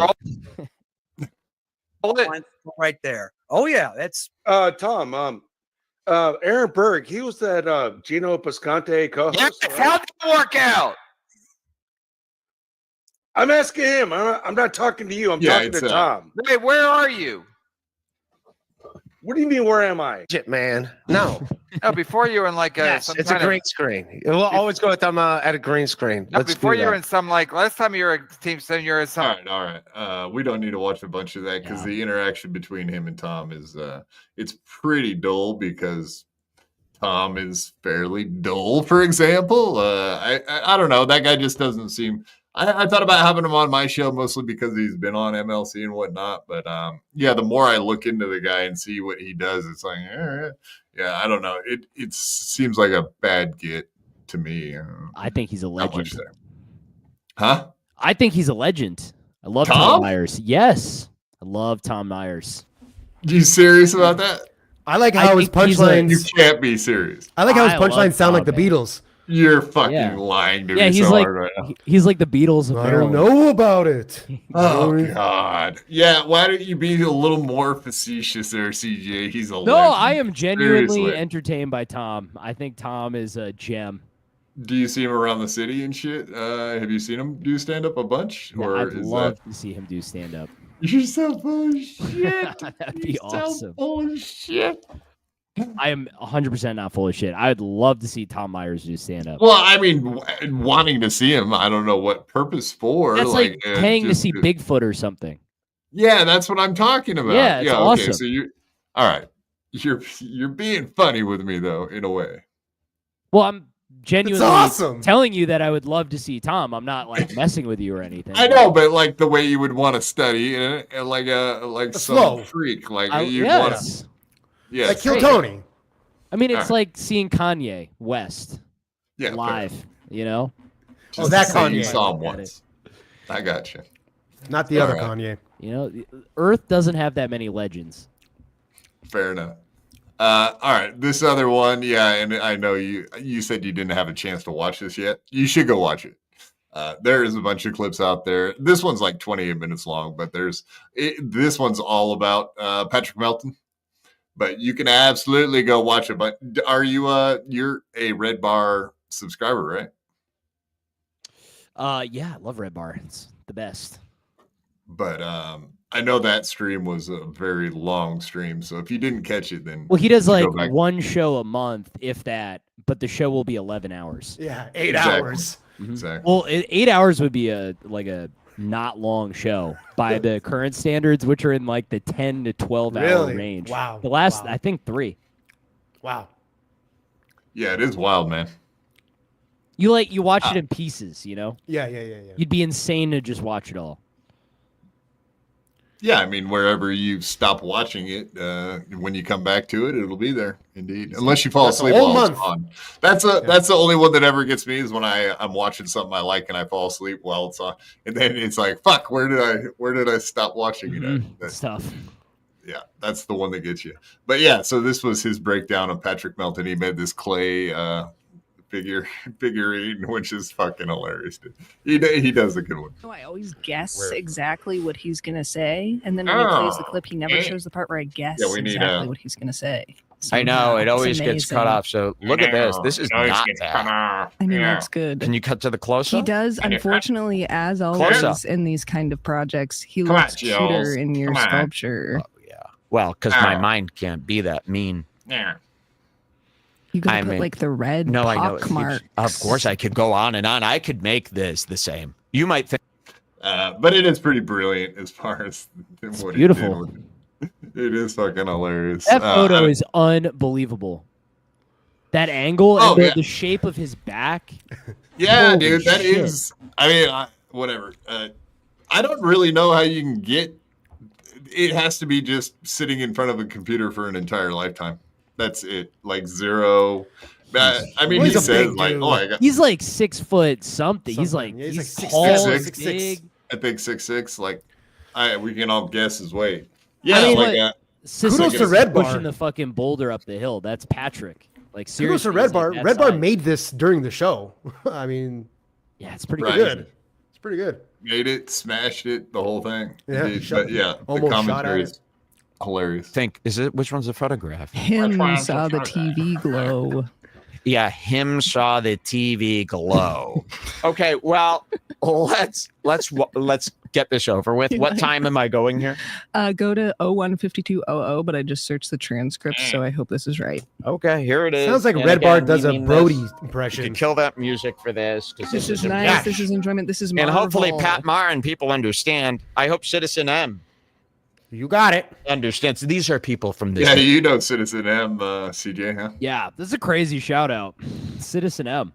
Why? Yeah. He's been shouting out Citizen M for a long time. Citizen M is like he very I always say very much like Littlefinger. That's what Citizen M good- reminds me of. It's a good. Always up in the analogy. DMs, like keeping tabs on everything. I never was really ever scared of a DM from somebody except for after the whole Dabbleverse, after I videotaped Stuttering John at the 10-year reunion thing. Citizens M sent me a message. He goes, boy, you're turning into a guy real quick. And that scared me. But Citizen Dem's a nice dude. Citizen Dem's a nice guy. The one thing about him, though, is he does like to cover actual locales that have like a big ball, like Aaron, obviously, or whatever. He wants to find someone very interesting that's streaming all the time so that he can break them down, kind of like a Franklin Sheckler or any of that kind of stuff. Whatever. I like Citizen M's videos right before all the Ricada stuff, where it was just like on Steel Toe. On point, too. Right, we go back and say about like the drug use and shit. It's like one of the best ones back. was with where April said that Aaron didn't make her come, and like that whole sort of break. Oh, that's so good. It's beautiful. Well, Ray had Citizen M on his side for a while. Could have used him, and I think if I remember correctly, Citizen M was kind of sort of thinking about going after Franklin Sheckler a little bit, but I think they realized, because at the time Ray asked the Spurgs for some help with his situation, and that turned out to be a bad idea. Yeah. Always. Internet is not your personal army. If you try to use them that way, they're exactly. going to fucking turn on you. It's going to backfire. The same thing with Kiwi Farms and Aaron. Aaron invoked Kiwi Farms so much for the thing that they eventually did do his piece on him, but it was not for the same thing. And then he finally got his little article that he wanted in Kiwi Farms that busted Ricada. But then when they started finding out all the piece of shit, how much of a piece of shit he was, they've turned the screws back onto him. So you got to be careful about that shit, about who you invoke. That's a fact, Jack. All right. Well, I do think that brings us to the end of the broadcast program. Good. But yeah, check out CJ on Twitter and YouTube. You got anything coming up? I know you got videos. You still make videos, right? Yeah, I'm around. Follow me on Twitter. Thank you guys for listening. Appreciate it. Thanks for having me on. Always appreciate being on, Quad. Then Dave, yeah, good to see man. you. We always like having you on. Absolutely. Appreciate it. All right. Goodbye. Take care. Yeah. Later, man. Let me pull your shit up too. I know I got Dave in here somewhere. Dave Sarra. There we go. Dave Sarra. Right there. Yep. At David Sarra on YouTube. I'm almost at 500. Get me monetized, please. Thank you. Yeah, buddy. Why haven't you been around so much lately? It's like you're hard to get a hold of and do stuff with. Well, the holidays are done.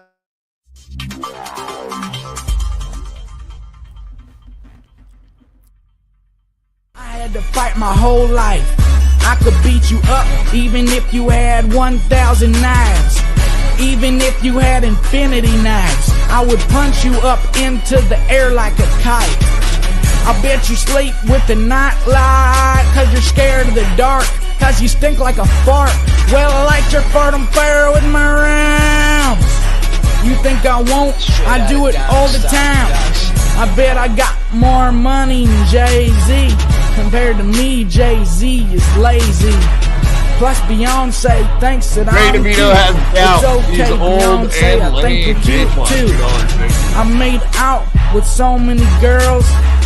Made out with every girl in the world.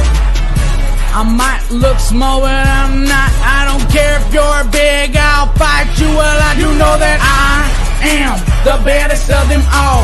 If you ain't about money, then I don't mess with y'all. Y'all think I don't get girls, cause I ain't very tall. If she see my stats, I bet you that she calls that I am the baddest of them all. If you ain't about money, then I don't mess with y'all. Y'all think I don't get girls, cause I ain't very tall. If she see my stats, I bet you that she calls.